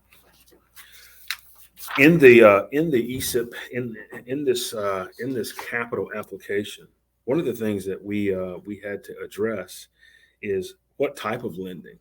If you got this money, what type of money, what type of lending would you do? And so we see where we fit in that space is lending in a couple of key areas. One is we see the bulk of the funds going to financing minority businesses, Black-owned businesses. And so we see the majority, we see probably 50 to 60% of our lending activity as a result of this program will be around financing small to medium-sized businesses. So we are going to be very intentional about finding ways to lend to Black-owned businesses in the state of North Carolina. That's what we do now. We do that now. We go to sleep thinking about that today, and we wake up in the morning looking for ways to do that. And we will, in earnest, do even more of that over the next several years. We submitted a 10-year lending plan as a part of this program, and we plan on executing on that plan to lend more money to Black-owned businesses across the markets that we serve. The Winston-Salem market will be a benefactor of those loans. The second place that we think we'll spend some money, we want to do more in the way of affordable housing, financing affordable housing, making affordable housing available. We don't do residential mortgages now, but we know that that's going to be something that we enter back into in 2022. We're going to find affordable housing projects that we can participate in our markets that make sense for our bank from a location and the metrics of the project. We're going to make sure that we find those and in earnest figure out how to get those done, or partner with organizations, whether it be nonprofits, CDFIs, to help get those done. But we want to make sure that that type of deep impact lending is done in all of the markets that we serve. And so we're excited about that. The last place that we will focus is in the area of consumer lending. And I mentioned before, adding residential mortgage to our complement. We used to do them years ago. We stopped there's some regulatory things that just caused us not to choose to keep up with residential mortgage. We're going to enter into that business again in 2022. It'll be the latter part of 2022. But we know that being in that business, you have to do it right. And so we don't want to get back into that business to where we can see we have the capital, we have the funds to make sure that we will be able to get into that business and do it right. So we're happy about that. We're very happy about that. So that kind of gives you a kind of a snapshot of where we'll focus some of that money from a lending perspective. Some of the other things that we'll be able to do, we'll be able to expand our workforce. If we want to do more in the way of affordable housing, we're going to have to hire those resources that we may not have in the bank now. And affordable housing is something we've done a little bit of before, but we want to be in a place to do a whole lot more of that. So we're going to need to bring in some resources from a community development perspective that will help us do that. We want to add. We'll add an SBA. We'll add some SBA resources and really build up our SBA team so that we can do a lot more in the way of putting capital in the hands of business owners. Because one of the important things for our bank is helping reduce the wealth gap, and we feel that there are some key areas where you do that. One, I talked about getting into mortgages. Home ownership is one place. Entrepreneurship, owning businesses and growing that business is another great way of creating wealth and improving wealth, and financing small business owners and helping them grow wealth through business ownership is going to be a very primary way for us to help reduce the wealth gap. So we're very excited about that. And then lastly, we are going to work very hard to partner with CDFIs and nonprofits around the state. We're going to look at areas that we're not doing business in now and see what areas make sense for us to expand to. Are there CDFIs in other markets that we need to be involved with, engage in doing this important work? So all of those things are on the table for us as we think about what we're going to do on a go-forward basis. So, that's with that. I think, I think I've given you some indication as to kind of where the bank is right now, and where we plan on going as a company as we move forward to grow our bank and to deploy those funds from a lending perspective. Hey, how you doing, Travis? Good. All right, so thank you for your great presentation. I just wanted to kind of tap in with you guys to see that we had a couple of questions that Happy to entertain questions. Yep. Right. So for everyone who is was watching, if you have any questions for Travis in regards to M&F Bank and in terms of like their interaction with the community, please drop it either in the chat or in the Q&A section. All right, so I'm just gonna pull up the first one here. Okay. All right, from Joy Williams. Well, she said just to add, Truist. Okay, so she said Truist prides themselves on being able to access online accounting, banking easily, deposits, online bill pay. Would M&F Bank be able to compete on that technological banking level with a $76 million investment? Well, I think much of what I see there, online accounting, banking, deposits online, bill pay, we do all of that now. With outside of everything but the online accounting, I'm not sure what that is, but online banking, using our mobile app, our bill pay, using our remote deposit feature, all of those things are in place now. And to Ms. Williams' question, yes, we will use this investment to enhance and make those things even better and even stronger, so that our customers won't have to think about other places to get those things. We want them to get those things from us. Great. All right, great. Sorry. So the next one, so we do understand that M&F Bank is the second oldest African American owned bank in the United States. Yes. Right. But do you mind, just sharing some of kind of like the triumphs and the different barriers that M&F Bank has had to overcome over the years, right? In terms of that puts you guys in this position that really champions the community. Sure. Well, I think one of the things that has been good for us, we've had great leadership, and you will recall back in 2007 2008, there was a recession, and the leaders at this bank did a great job of managing through that period of time. There are many banks that failed. M&F was not one of them. We prevailed and we thrived through that period. We cleaned up our balance sheet.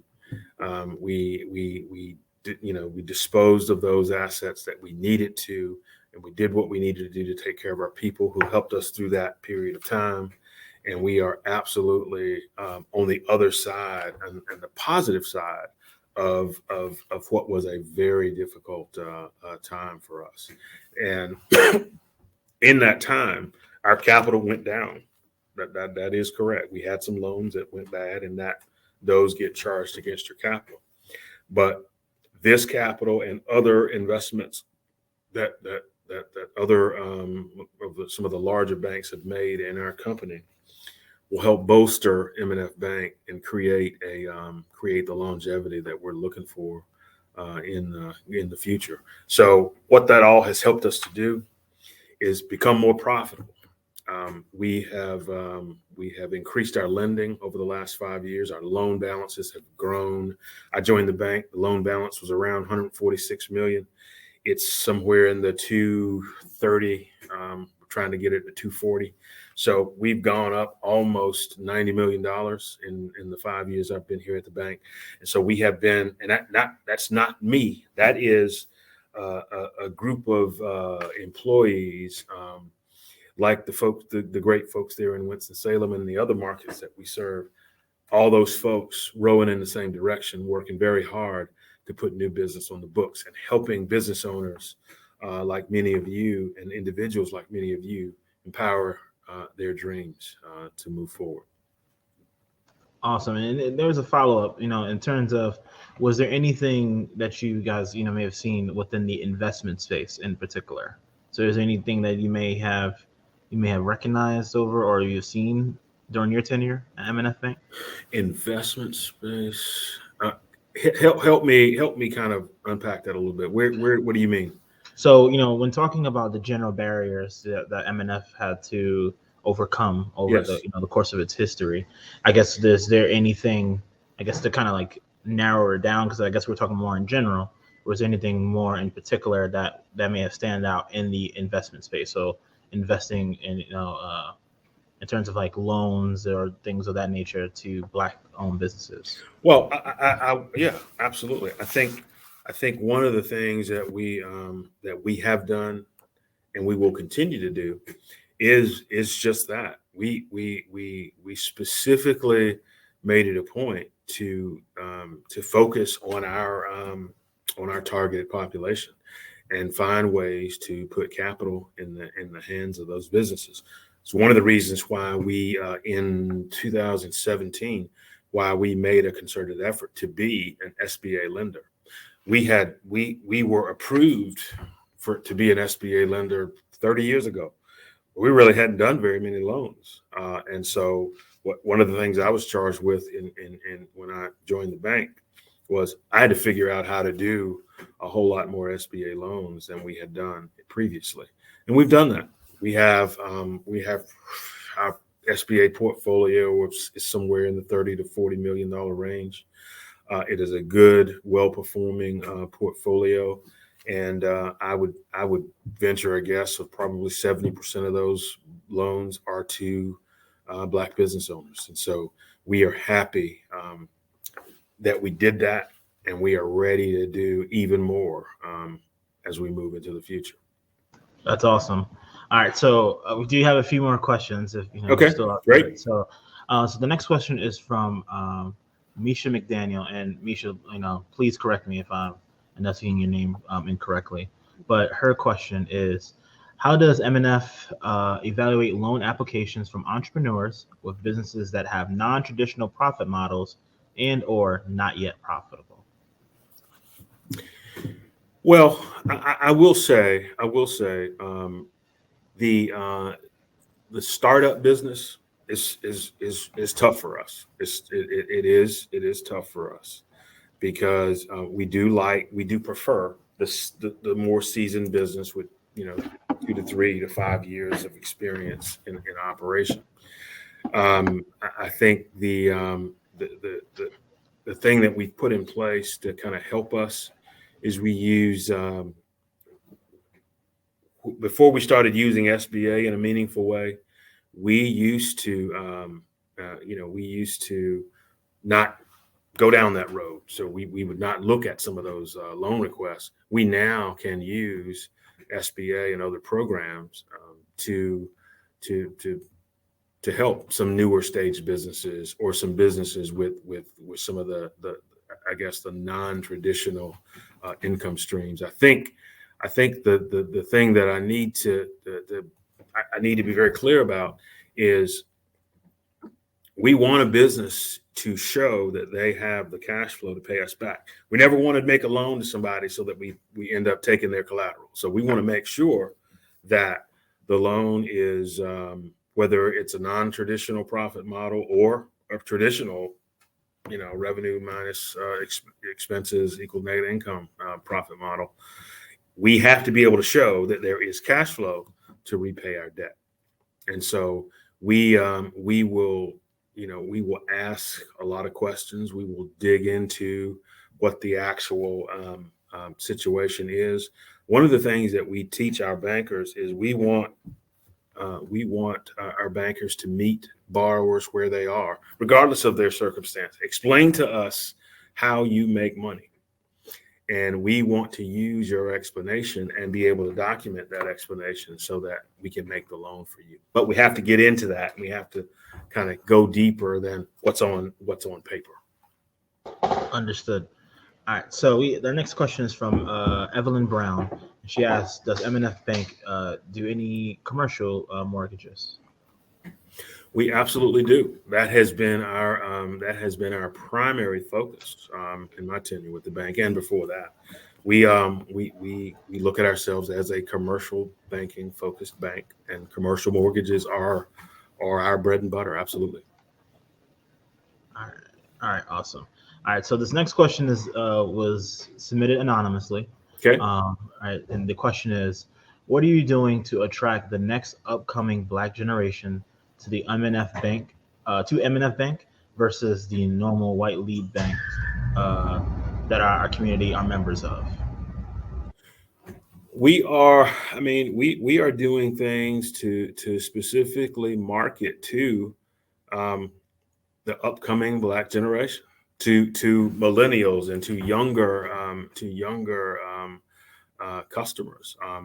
We have a seasoned customer base, and we understand that we want the young Black customer who is looking to grow, with a bank like ours.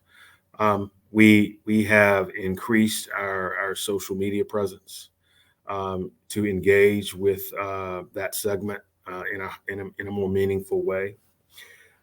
We understand that financial education and financial literacy, when we're out speaking to different groups, we hear that question a lot about give us some financial education, give us financial literacy. So we in earnest make it a point to be very intentional about in our branches and with our bankers being very intentional about financial literacy and financial education. In our outreach, we're very intentional about taking the bank to various organizations to speak to speak about the virtues of why it's good to maintain credit, why it's good why it's good to have a budget, those kinds of things. And then lastly, we've created new vehicles in an online space on our website. We created smart money habits to impart more knowledge and skills for the younger generation that may not have had financial education growing up. And in smart money habits, individuals are able to create a curriculum around the things that they want to learn more about. And then the final thing is we've created a partnership with Harvard Business Publishing, which will focus specifically on helping business owners start businesses, give them more education around financing businesses and that kind of thing. And so we heard this segment speak loud and clear. If you want to do business with us, you've got to give us more technology, as Ms. Williams so appropriately asked about earlier. But also we've heard you've got to give us more information, more relevant financial literacy, more relevant financial education. And we worked very hard to do that in the last 45 years. Great. That's great. That's great. So Misha McDaniel had a follow-up, okay, right? And basically she was interested in learning whether if M&F Bank participates in any referral programs. So where if you have any lending institutions that you may direct denied loan applicants, that they may be suitable for maybe some other bank products. Potentially, we have partnerships with. We've sent loans to Carolina Small Business, which has offices in Raleigh and in Charlotte, but they can lend all over the state. We have partnerships with other organizations that, and our individual bankers have people that they know at various institutions where if we're not able to do it, then absolutely. We can direct individuals to other banks, other nonprofits, other CDFIs to get loans done. Absolutely. Awesome. So I have something that's more like a think piece of sorts, right? Okay. If you'd be willing to entertain it. Right? Okay. And, I'll do my best. All right. So I'm just gonna read it to you. I'm gonna take some pauses and stuff like that, but just let me know. Okay. So over the last year or so, tech companies have become more aggressive corporate players to dive into reinvigorating the bank black movement, right? And they've deposited millions of dollars in the financial institutions, right, that serve majority black populations, right? But despite this, there has been criticism that some of these deposits drive the deposit money into black-owned banks or community development banks. Is a great start, but you can't solve 400 years of systematic disparities with just those deposits. And black business leaders are pushing for more equity investments because equity is going to be the biggest bang for our buck, but it's going to make the biggest impact. I understand that equity investments are much riskier and long-term commitment than often, I guess, hesitance from companies' treasury departments to tie up capital for so long. So even experts agree that equity investments could become the next frontier in supporting black financial institutions as long as companies are willing to take the plunge. Do you have any personal or professional thoughts in regards to this, right? And how we can get tech companies to kind of get over that, to do equity investments in black banks like M&F Bank? Well, that's a very interesting summary there. I can only speak and give you my thoughts around it. And I would say I would urge the tech companies to talk to some of the larger majority institutions out here, because many of those organizations previously had not invested in black banks, like a Bank of America, like a Wells Fargo, like a JP Morgan Chase, like a Citi, which those are the four that actually invested in M&F Bank. And so what they had to understand is that we are viable. We are necessary in terms of lending to and providing services to underserved communities, and we have a very, very relevant place in that space. and we are also profitable, and we know how to run banks and businesses. And so these banks had to understand that we know what we're doing, and we're a safe place to invest. So where the majority bank sector had to get over that hump, I think the tech sector is going to have to do some of that research and follow the lead of some of those larger banks who have invested in companies like M&F Bank and Citizens Trust Bank and Industrial Bank and Liberty Bank and those other Black bank players across the country. Awesome. Well, I really appreciate you entertaining that question or that. Sure. Providing your thoughts on that. Sure. All right. So it looks like we have about one or two more. If Okay. you're still good to go. All right. So again, Ms. Joy Williams chimed in, and she says that you have a large supporting pool of citizens who want to bank with you and want to help make this bank and other Black and Brown owned banks even more successful. But she asked, how are the changes being decided on? And is this conversation with some of the customers of the community to help keep the bank relevant to basically to the most pressing needs, and what would draw customers away from those other banks? Is that did she type that in the chat or in the Q&A section? Q&A? Let me look at it and read the question. Yeah, no problem. Let me find it. Okay, here we go. You have a large supporting pool of citizens. And again, thank you guys for for adding so many questions. Oh, sure, yeah. They were definitely really great. Let me just read it. I think we have time for about one more after this one. Okay, great question. To answer your question, Ms. Williams, yes, it is. It is in conversation with customers in the community. We have community advisory boards in each of the cities that we operate in. We also have created a millennial advisory board that's bank wide, and we use those groups, and they are made up of community leaders and customers in all of the markets that we serve, and we use those groups to kind of help us gauge where are we going in the right direction.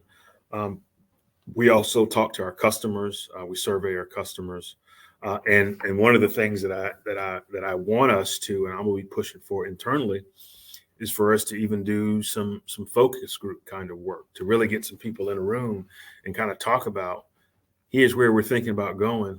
Kind of give us your thoughts, because we want to do all we can to draw customers to the bank, and also we want to have the resources and the bandwidth to take care of them once we bring them in. The worst thing we can do is lobby to get a bunch of customers in, and we don't know what to do with them when we get them over here. So we will do all of that work in concert, but we do on a regular basis ask the community, our customers, and our advisors in our markets, what's the most pressing thing that needs to happen from a bank product perspective, and also what's happening in the community. And so we feel like we do that, and we'll do it even more in earnest in the future. But Ms. Williams, thank you for that question. That's a great question. Great. All right, so we do not have any more questions, but, okay. But Travis, if you want to just leave if you had to leave us with any parting words or any final thoughts that you may have in regards to the color of money, and like I said, in terms of that may directly tie with M&F Bank or not. Sure. I'll just say that people ask about the relevance and the viability of Black-owned banks. I think we are tremendously relevant. I think there are resources and things that you'll get from us that you're not going to get from other organizations. I'll give you a prime example. Many of you have heard about the Paycheck Protection Program, and I can tell you right now that we showed up very well for our customers and later in the program for our prospects, because we got loans done. We couldn't do every loan for everybody, but we provided a tremendous amount of coaching, amount of information to borrowers across the state of North Carolina. We lent, from a paycheck protection perspective, we lent money in 81 different cities in North Carolina. Now we're a small $380 million bank. And we did that. We didn't add not one additional piece of staff. We did it all with the people that we have that work at the bank now. And we met those customers right where they were. And many of them where they were was, I can't get my big bank to call me back. What should I do? And so we're giving them counsel. We're telling them how to go back and approach their bank, or we're telling them that we can take care of it for you. And in many cases, that's what we did. When the other banks, because of their capacity, whatever it was, I don't want to bash them, but whatever it was that they couldn't get back to their customer, we got them done in a lot of cases. And so we're very happy about that. We're relevant, we're viable, and we're here to stay, and we're going to take great care of whoever puts their trust in us to do business with us. That was awesome. I really appreciate that. So I want to thank you, for hosting this session, right? And then for everyone else that is, who has attended the session, definitely throw your praise or any comments that you have from Mr. Rosa, like in the chat, so that he could definitely look at it afterwards. But we do have about 5 to 6 minutes before the next segment takes place on the main stage. So you guys, if you want, you guys can go into the networking section, or you can go into the expo. And what I heard is that there's something being given away for free in the expo. So definitely want to go over there, check that out, and make sure that you guys can probably claim yours. But you heard it here first. I appreciate you guys again.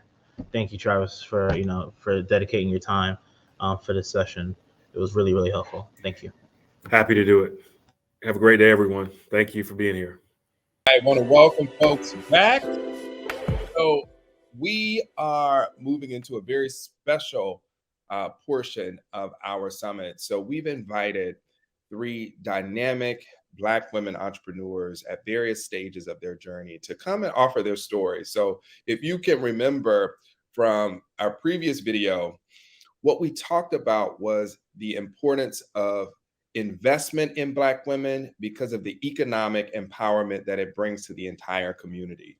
And so we saw that legacy reflected in Maggie Lee Walker. And so in our interest of bringing it to the present day and also moving us forward, we wanted to center the experiences of Black women so that folks knew exactly what were some of the challenges and what was some of the opportunity that we need to tap into.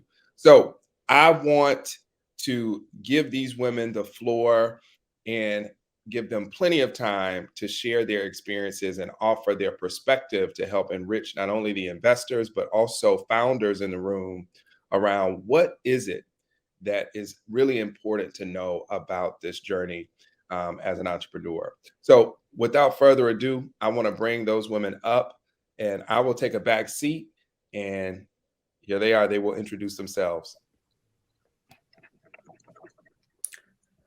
Hello, everybody. I'm Tamika Wells. I am the owner of Honeybee Delivery LLC. And I'll just start off with a story.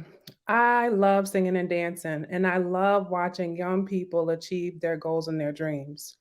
I had a chance to watch old auditions from American Idol. I had to catch up. I work so much. So there was a girl named Just Sam. She was a young girl abandoned by her parents, raised in the projects by her immigrant grandmother. She would go and sing on the subway to pay her rent. She had no fear of the subway. The grit, the grind, the gratification of using her gift to make room for her felt right at home.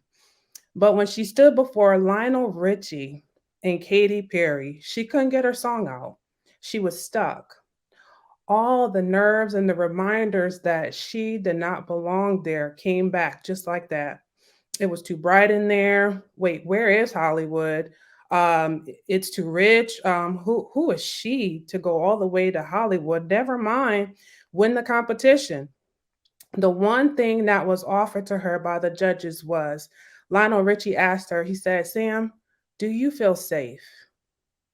And they came around and they hugged her. And all through the process, they encouraged her that she was safe. She went from bringing that little busted box to where she would put the money in on stage just to feel comfortable, to just changing and transforming into not just Sam, but Samantha Diaz, a beautiful creature. And she won the competition in the midst of a pandemic. So I came into the pandemic 3 years full time, leaving corporate America as an entrepreneur. I was excited after seeing all of these civil unrest and the true colors of different people that the people that I trust, that I feel safe with, Hustle Winston-Salem, had an accelerator just for me, because Magali will tell you, I'll say, Magali, can I go to this one? Should I go to that one? I don't have the bandwidth for it. I already have a therapist. Forget that. I'm just trying to survive the pandemic at this point. I don't have time to shuck and jive with the old boys right now. Okay. Did that in corporate America. So I needed to hear that I was safe. And so I joined the process. I went to the meeting. I heard Kasim's heart, and I felt better. And I kept telling myself, okay, I'm safe. So then I started looking at the form and I saw the jargon, and I kept hearing the backstories. You don't belong. You can't do this. And I had to tell myself, yes, you can. I kept asking Magali questions. I kept saying, I even asked in the portal, and Adrian was so gracious.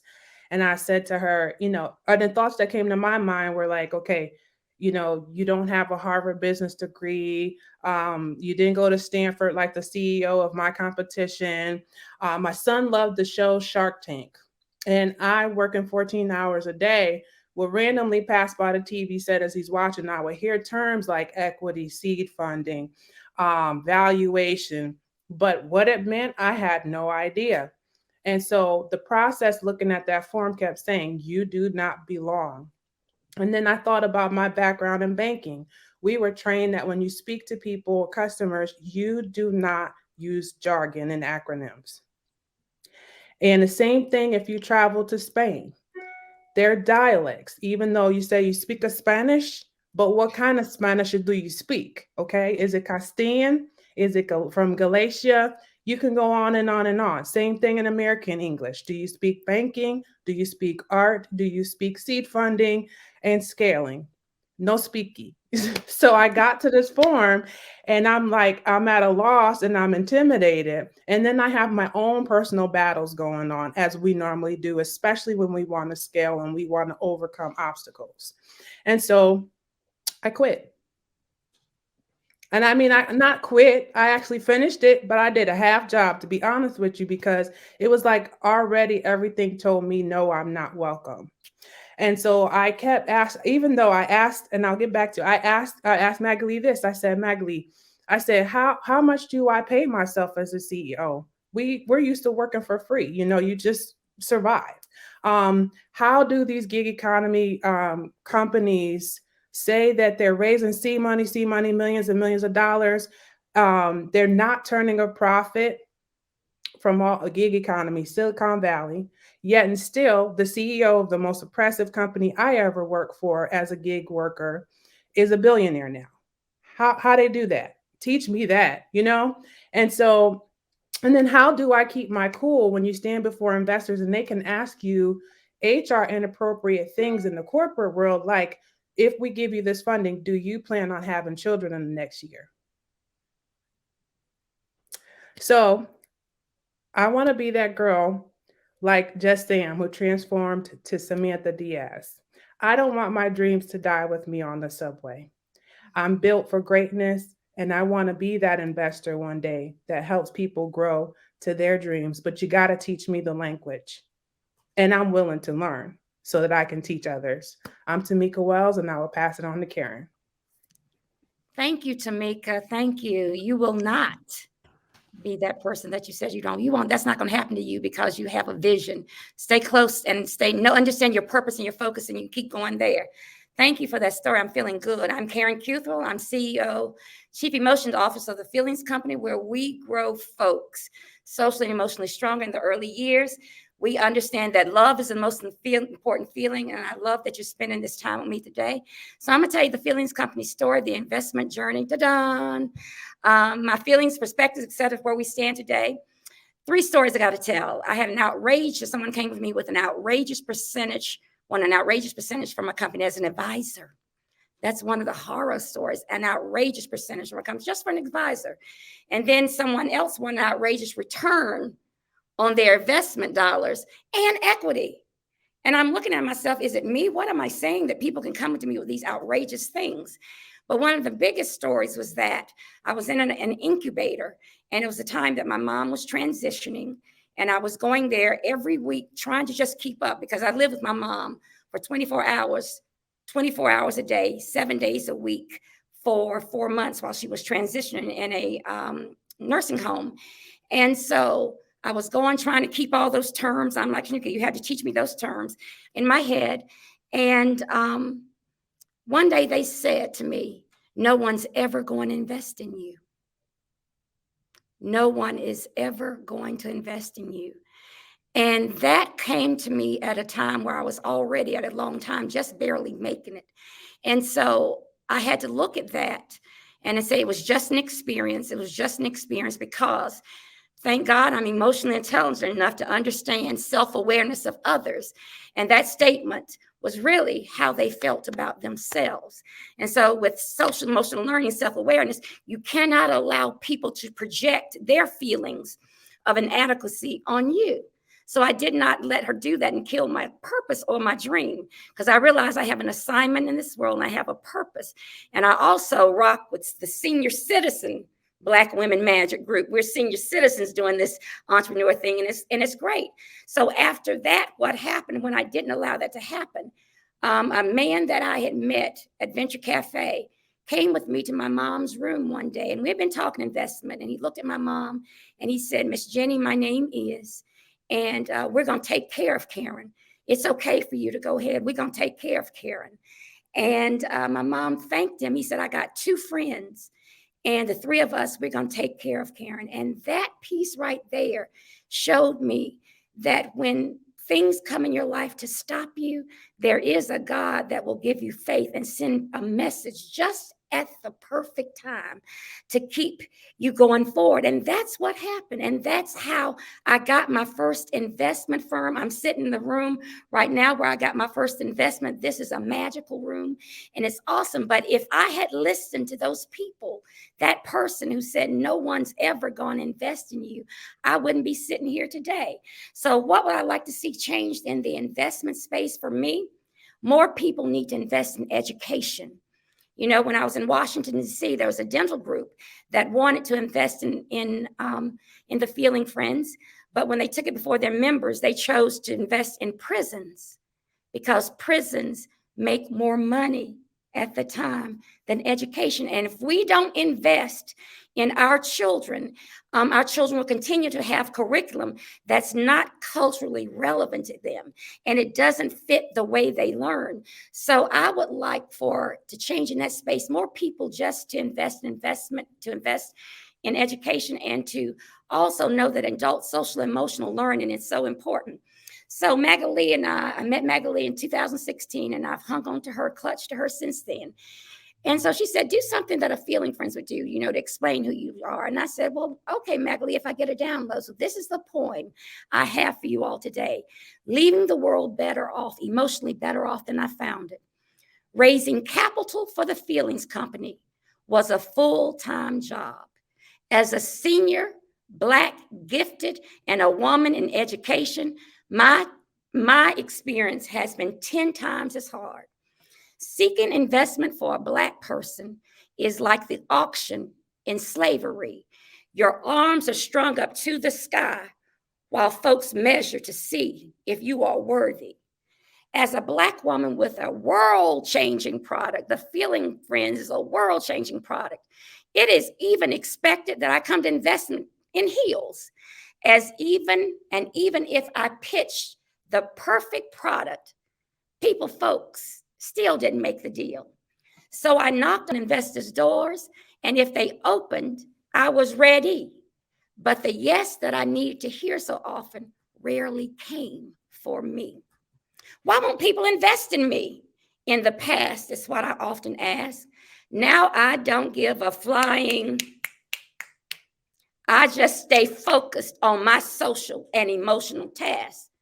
So I just kept on investing in me, staying focused on the dream. And without losing my purpose, I began to build a strong and faithful team.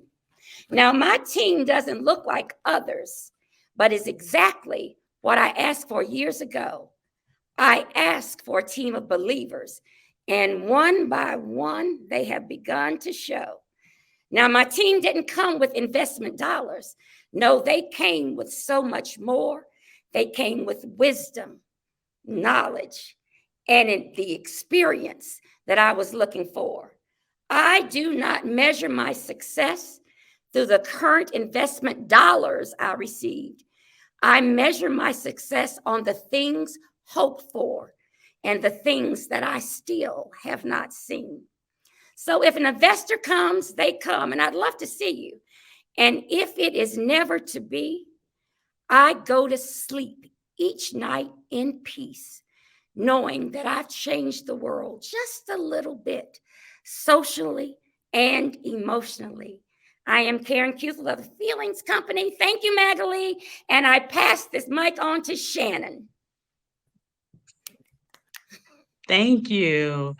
My name is Shannon Stokes, and I am the founder of So Cool Brands. And I'll tell you a little bit about So Cool in a little bit, but I just want to say I am so grateful for this opportunity to be in this space as a Black woman, as a Black businesswoman, and to share this time with Tamika and Karen, because I'm going to talk about a lot of the things that you all have experienced. There are commonalities there for sure.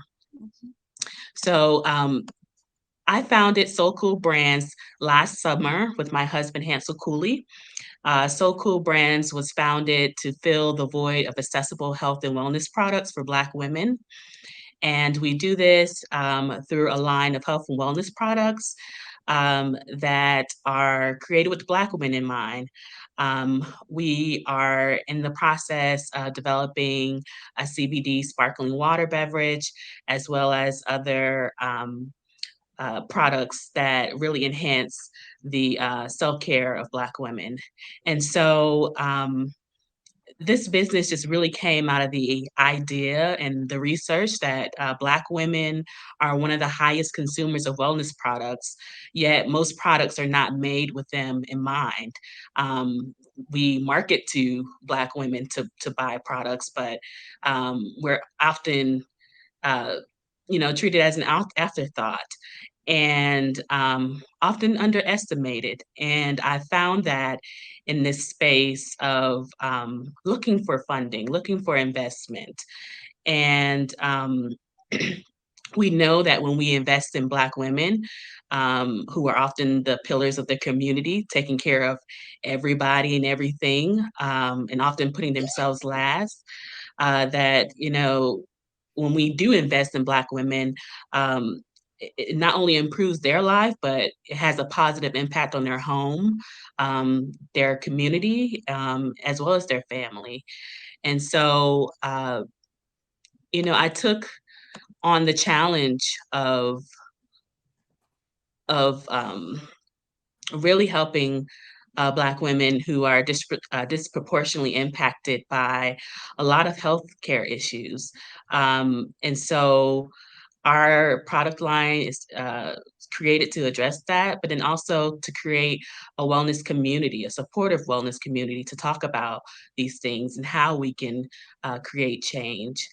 And so my investment journey, my husband and I, we basically have come together to really bootstrap it, to take as much time as we need to do things the way that we want to see them. I work in a nonprofit sector, and you don't make a lot of money in nonprofit. And so you do it for the passion, you do it for the heart, you do it for the mission. And oftentimes, women of color, Black women, we start businesses out of necessity. And so we're putting all of our hard-earned resources into that. And so when I start to look at accelerator programs or, grants that are out there, you start to see the lingo that don't connect. You may understand it, but it doesn't speak to you as a Black woman. It didn't speak to me as a Black woman. When someone says, we want up to 15% equity right off the back when you're starting out, and you're just like, well, I barely got my business off the ground. Or you apply for a grant and the feedback is, well, we want to see more from you. We want to see that you put more investment into your business. We want to see another partnership or collaboration because they feel like you don't have the experience when you birthed the vision. So how is it that someone who had no idea about what I'm talking about is going to tell me like this is the way it needs to be done? If you are given the vision of how to uh, put this business out into the world to help others, then you should be the one to do it. And so I have quickly realized that, as people are as accelerator programs or I guess grant panelists are reviewing these business applications, that if they don't see it as important to them, then it's not important to fund. And so I'm just here to use this time to reiterate that it is important, the work that we're doing, even if somebody else don't see the importance of it. And so my whole stance is, I I was unable to attend some of the earlier sessions, but I'm hearing like the language of legacy and providing for the next generation. And in order to do that, you can't just give away everything in the beginning. I'm not saying investors are bad, absolutely not. But when you're starting out, stay true to your vision and use your gut feeling as you're making decisions about who to partner with. When it comes to partnerships, you want to think about those mutually beneficial outcomes. And it's not enough to just give money for equity. We want to know where the money is coming from, who we're partnering with, how the relationship is going to look like going forward. And so for me, not having that transparency in the application processes have kind of just discouraged me from going that route. For other people that may work, but I want to make sure that I'm staying true to serving Black women, which is important to me and the women that I serve. So I think that's all I have to say, and I'll pass it on to Matt. Thank you.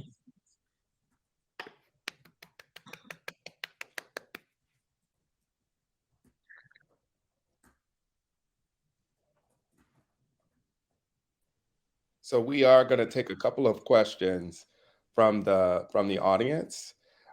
So as a Black woman, what advice would you give to investors and/or entrepreneurial support organizations?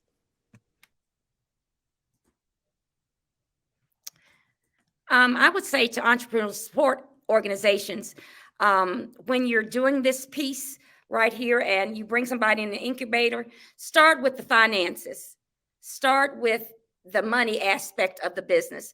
I was in an incubator that did not do this. And once I got through, I said, I wish they had started with that piece in building the business so that once you get that piece under your belt, because that's where most of the terms are, you get that piece and then you're able to build the business that you really want to build because you have a greater understanding of the financial piece. For investors, once again, I would say, look, broaden your scope, broaden your vision, and look at those businesses. It's always not tech that's going to bring all of the money. Sometimes it is education. Sometimes it is products that we have that are African American community, that when we sell to each other, that we know, and you get the marketing out there, they will be very profitable as well.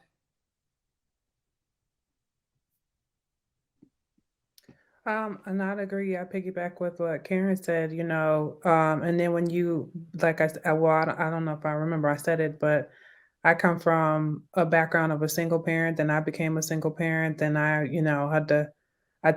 tried to explain to somebody that didn't have that experience when I was in the chamber and then leadership, Louisville Clemens. It was like 2020. I said, do you like that movie, The Pursuit of Happiness? Oh, yes, I love Will Smith. Oh my God. So yeah, try that for 21 years. Wow. And so it's, if we know about emotional intelligence, that's a sensitive topic, AKA trauma trigger, etc. So come from a place like Lionel Richie did of, we're here to help you, we're safe. We're going to help you unpack these things because we know you've been bandaging it and duct taping it and rough riding it. And every time you turn around, somebody's trying to pick some more cotton off your back. I understand that. And you still got the sores from it. But we're not here to hurt you. We're here to help you, and teach you and educate you and build you up and not take from you, like you said, that all that equity.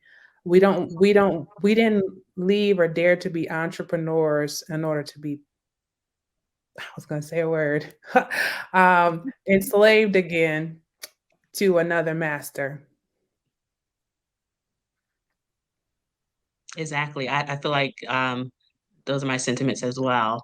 And so I guess the advice I would give is making sure that these investors understand that those stories that we carry with us, that it's important not to uh, trigger us, but then also understand that we hold power as well. We bring that to the table, and that it needs to be a true partnership. Yeah, we know our communities and we know what they need, what they love. So sometimes data is important, but also trust that we know we're in the thick of it.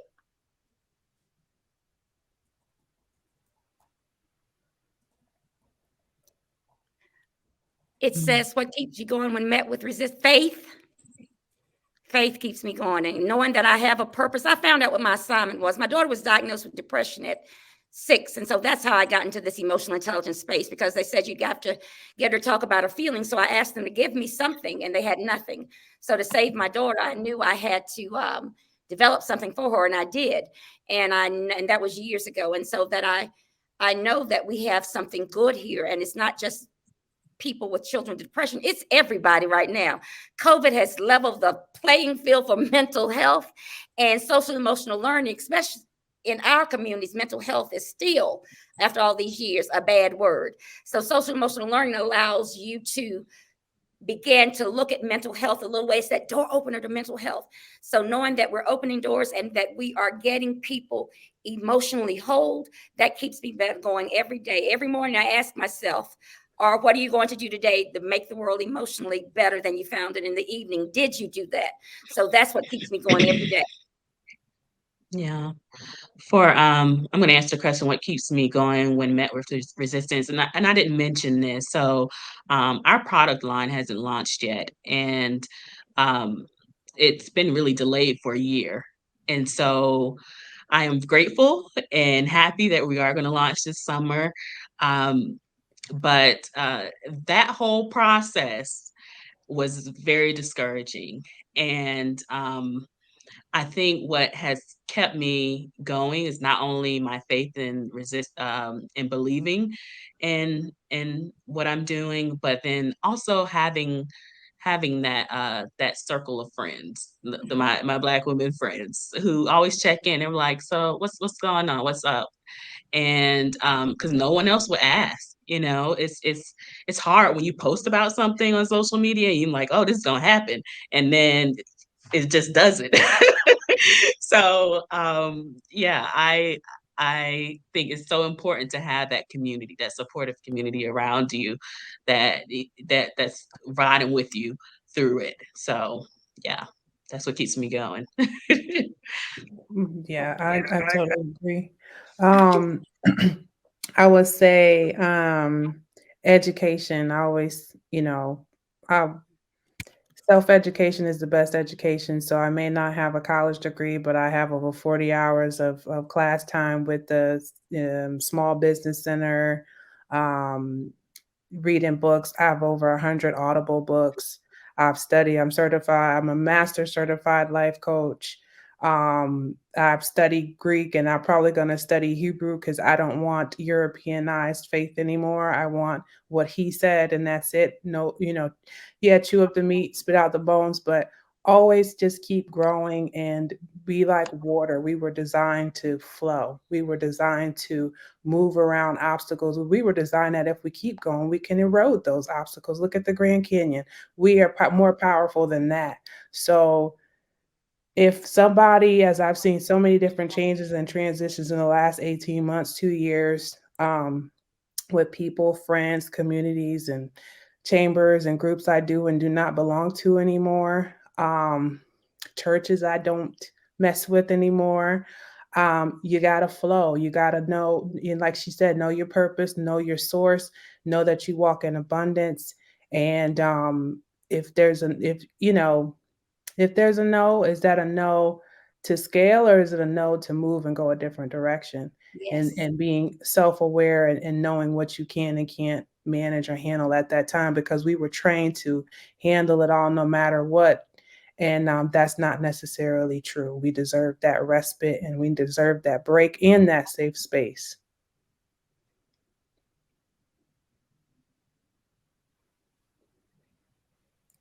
The links. Yes, I guess our link is www.thefeelingscompany.com, thefeelingsco.com. It just changed. And so go ahead. Okay. No, you. So Cool Brands is SOQOL brands.com. And our social media accounts is SoCool_brands, both on Instagram and Facebook.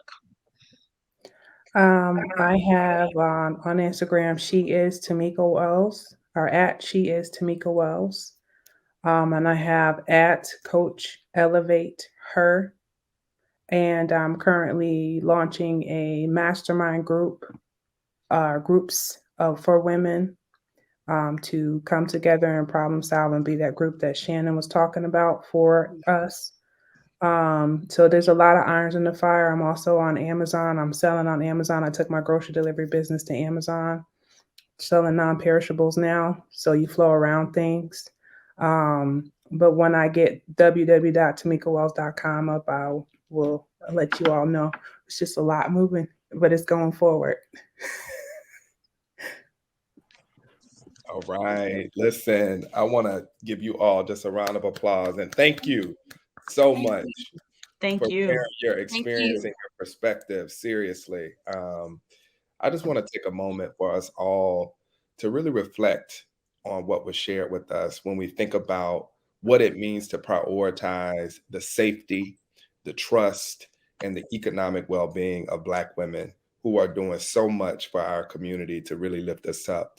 And so I want you all to know that your perspective is taken to heart, and we will do our best at Hustle to continue to affirm and make space for you so that you feel supported in the work that you do in the world. So thank you so much for sharing. So we're going to move into a bittersweet portion of the day, which is the wrap up. This has been an incredible 2 days, folks. I mean, I could not have imagined what would flow from the conversation. All I hoped for was that it would be goodness and that it would really lead to some catalytic change in our community and in the work that we want to do in terms of building entrepreneurs and connecting people to the resources that they need to thrive and develop businesses that improve the quality of life for everyone. And I would say we hit that mission and we accomplished it over these past 2 days. So I want to thank you all for giving us your time and for being such pivotal participants, to this experience. And so when I think about the past 2 days, I do want to call out some of the important lessons that I think we all have left with and that we can take into the future, because this is about learning from the past, hearing where we are in terms of our current reality, and using this information as fodder to build the future that we all want and that we know we need.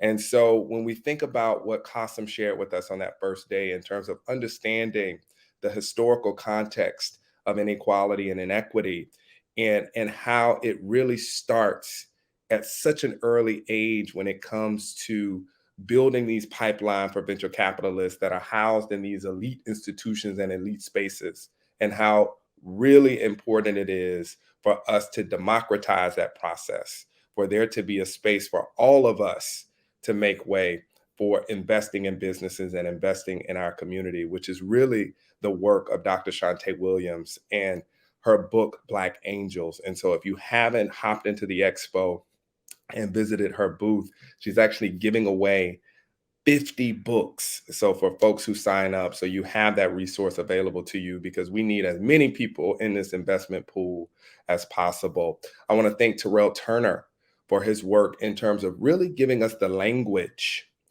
of investment and helping us successfully navigate this entrepreneurial context and journey with command over the space, and helping us craft our financial story so that when we move into those rooms with investors, or when we're talking to our other founders, we're empowered and we know the value that we bring. Also, Wilson Lester, for your expertise and all the work that you did in terms of, again, helping us understand how do we broker successful relationships with investors as founders, and how can investors do the same with founders? So how do we make those relationships work and really be effective?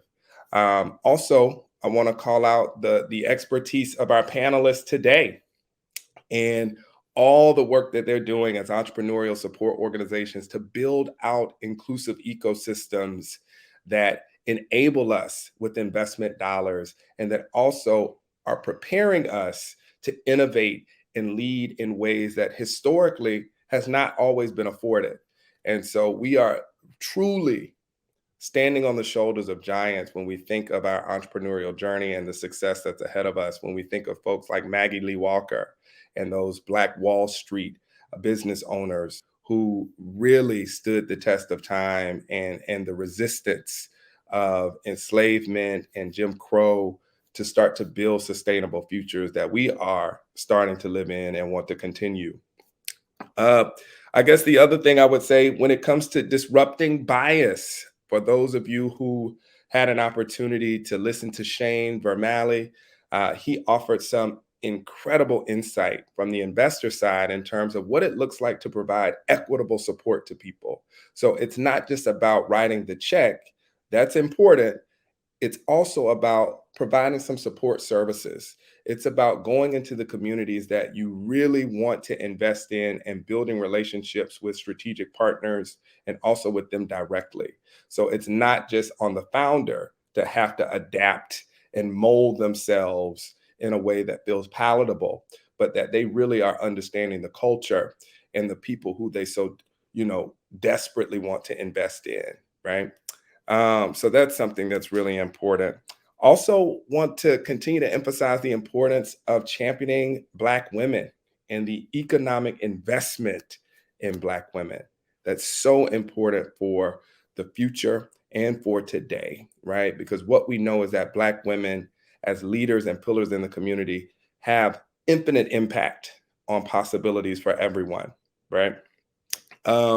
So those are some of the big takeaways that I want you to think about. There is one thing that we will be sending around as follow-up material. So we are asking you to think about what your commitment to inclusive investment will be. So we're going to drop a link, likely in a follow-up email, if it isn't already in the chat. And it essentially is our Inclusive Investment Summit commitment card. And so what it asks you to do is think, when you think about inclusive investment, what are you willing to commit to? And it also asks you to think about, would you like to get some accountability and a reminder about this commitment sort of quarterly? So at a three-month mark, 6-month mark, and a 9-month mark. So we just dropped that commitment card link in the chat. We don't want this conversation to stop here. We want it to continue.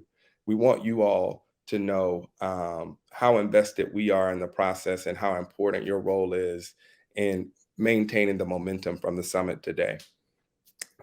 Let's see what else we have here as we come up on the close. I also want to take a moment to thank our sponsors, right?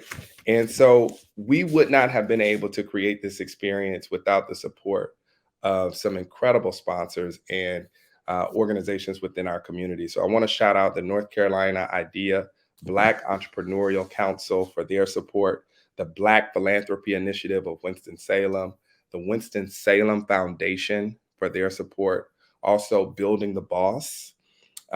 They provided a lot of logistical support, Dancing Grass Studios for their design and branding support, Open Media Agency for the technical experience and this hop-in platform that you all have engaged in. Also want to take a moment to thank the Hustle team. And so Tony Barnes, oh my goodness, your genius and your commitment to this work. I don't think we would have been able to deliver such an incredible experience without you. So thank you. This was one of her first times organizing a summit, and I think we all can say it was a huge success. So big kudos and shout out to your work, Tony. Tasha Wilson, who has been at essentially holding down the Hustle Help Desk and fielding questions and making herself available to support folks as they come in and out of the summit. So thank you, Tasha, for being our boots on the ground and making sure that people had answers to the questions that they need. Magali Yacinth, oh my goodness. So Magali is our interim executive director at Hustle Winston-Salem. And this woman is fearless. She is incredibly committed to this work of building Black and brown entrepreneurs and systemic change so that people are supported and that the system doesn't continue to sort of disenfranchise and marginalize us. I stand corrected. No longer the interim, honey. She is the executive director. So I stand corrected. Sorry about that. So big shout out to Mags and all the work that she does in terms of leading this organization in Winston-Salem and being a part of those conversations with other entrepreneurial support organizations, members of the city, and other stakeholders who really help this thing work. I also want to take a moment to thank our speakers and those folks who lent their expertise and their experience to really offer us strategies that we can now lean on to build an ecosystem in our own community, to invest in entrepreneurs of color, or to advance our business as a scalable or venture-backed business. We now know how to navigate these spaces much better because of the insight and the wisdom that you shared. So we are so thankful for you and your presence. And then most importantly, I want to take a moment to thank you, our participants, because without you, this experience is fruitless. And you make it worthwhile because of the work that you're doing as entrepreneurs, as aspiring investors and current investors. So you thought it important enough to give your time and your energy to really be involved in this journey with us. And we are so grateful and so thankful for you. Okay. And so what I want you to do is also keep up with Hustle, because we want to keep up with you. And so you can follow us on social media at hustle_WS. You can also Keep up with us on our website, which is hustlews.org. We'll post updates there. There's information about our programming that we offer throughout the year that's really important. And so I hope that you will continue to follow us and again, remain committed to our mission. What we will also send out is a feedback form. We want to hear your perspective. We want to get some input on what you thought about this experience. That's going to be incredibly important to the continuation of something like this. So your insights, again, your feedback is going to be incredibly useful. So please take the time to complete that when you see it. And let's see. I'll mention that we are not completely done at 2. We're going to keep the networking rooms open for another 30 minutes. So if you have some time, stick around with us until 2:30. If you don't want to do the one-on-one session and maybe want to connect more with the group, if you go into the sessions button, there is an option to do some group networking. And so I encourage you to connect in that space as well. And so I think that's it for me. I'm checking all of my, my documents over here, and just to make sure that I didn't miss anything. I can tell you folks, it has been a joy to host this summit. My hope is that this won't be the last one, and that we, again, can take this present experience and really use this as a catalyst to build a future that we all deserve and that we all need for the next generation. So we're going to do our part to support you today, and we want you to do your part in terms of helping to build that future and a better tomorrow. So in the words of Hustle, I'll tell you, our focus is on systems, stories, and solutions. And since our inception, our goal was to continue to be a force of positive turbulence as we challenge and shape systems, share your stories as a way to expose barriers and work toward bridging the gap of entrepreneurial inequality and provide resources to women, people of color, and those in marginalized business districts. So I want you to hustle for you. I want you to hustle for me. I want you to hustle for all of us. Thank you for your time, folks.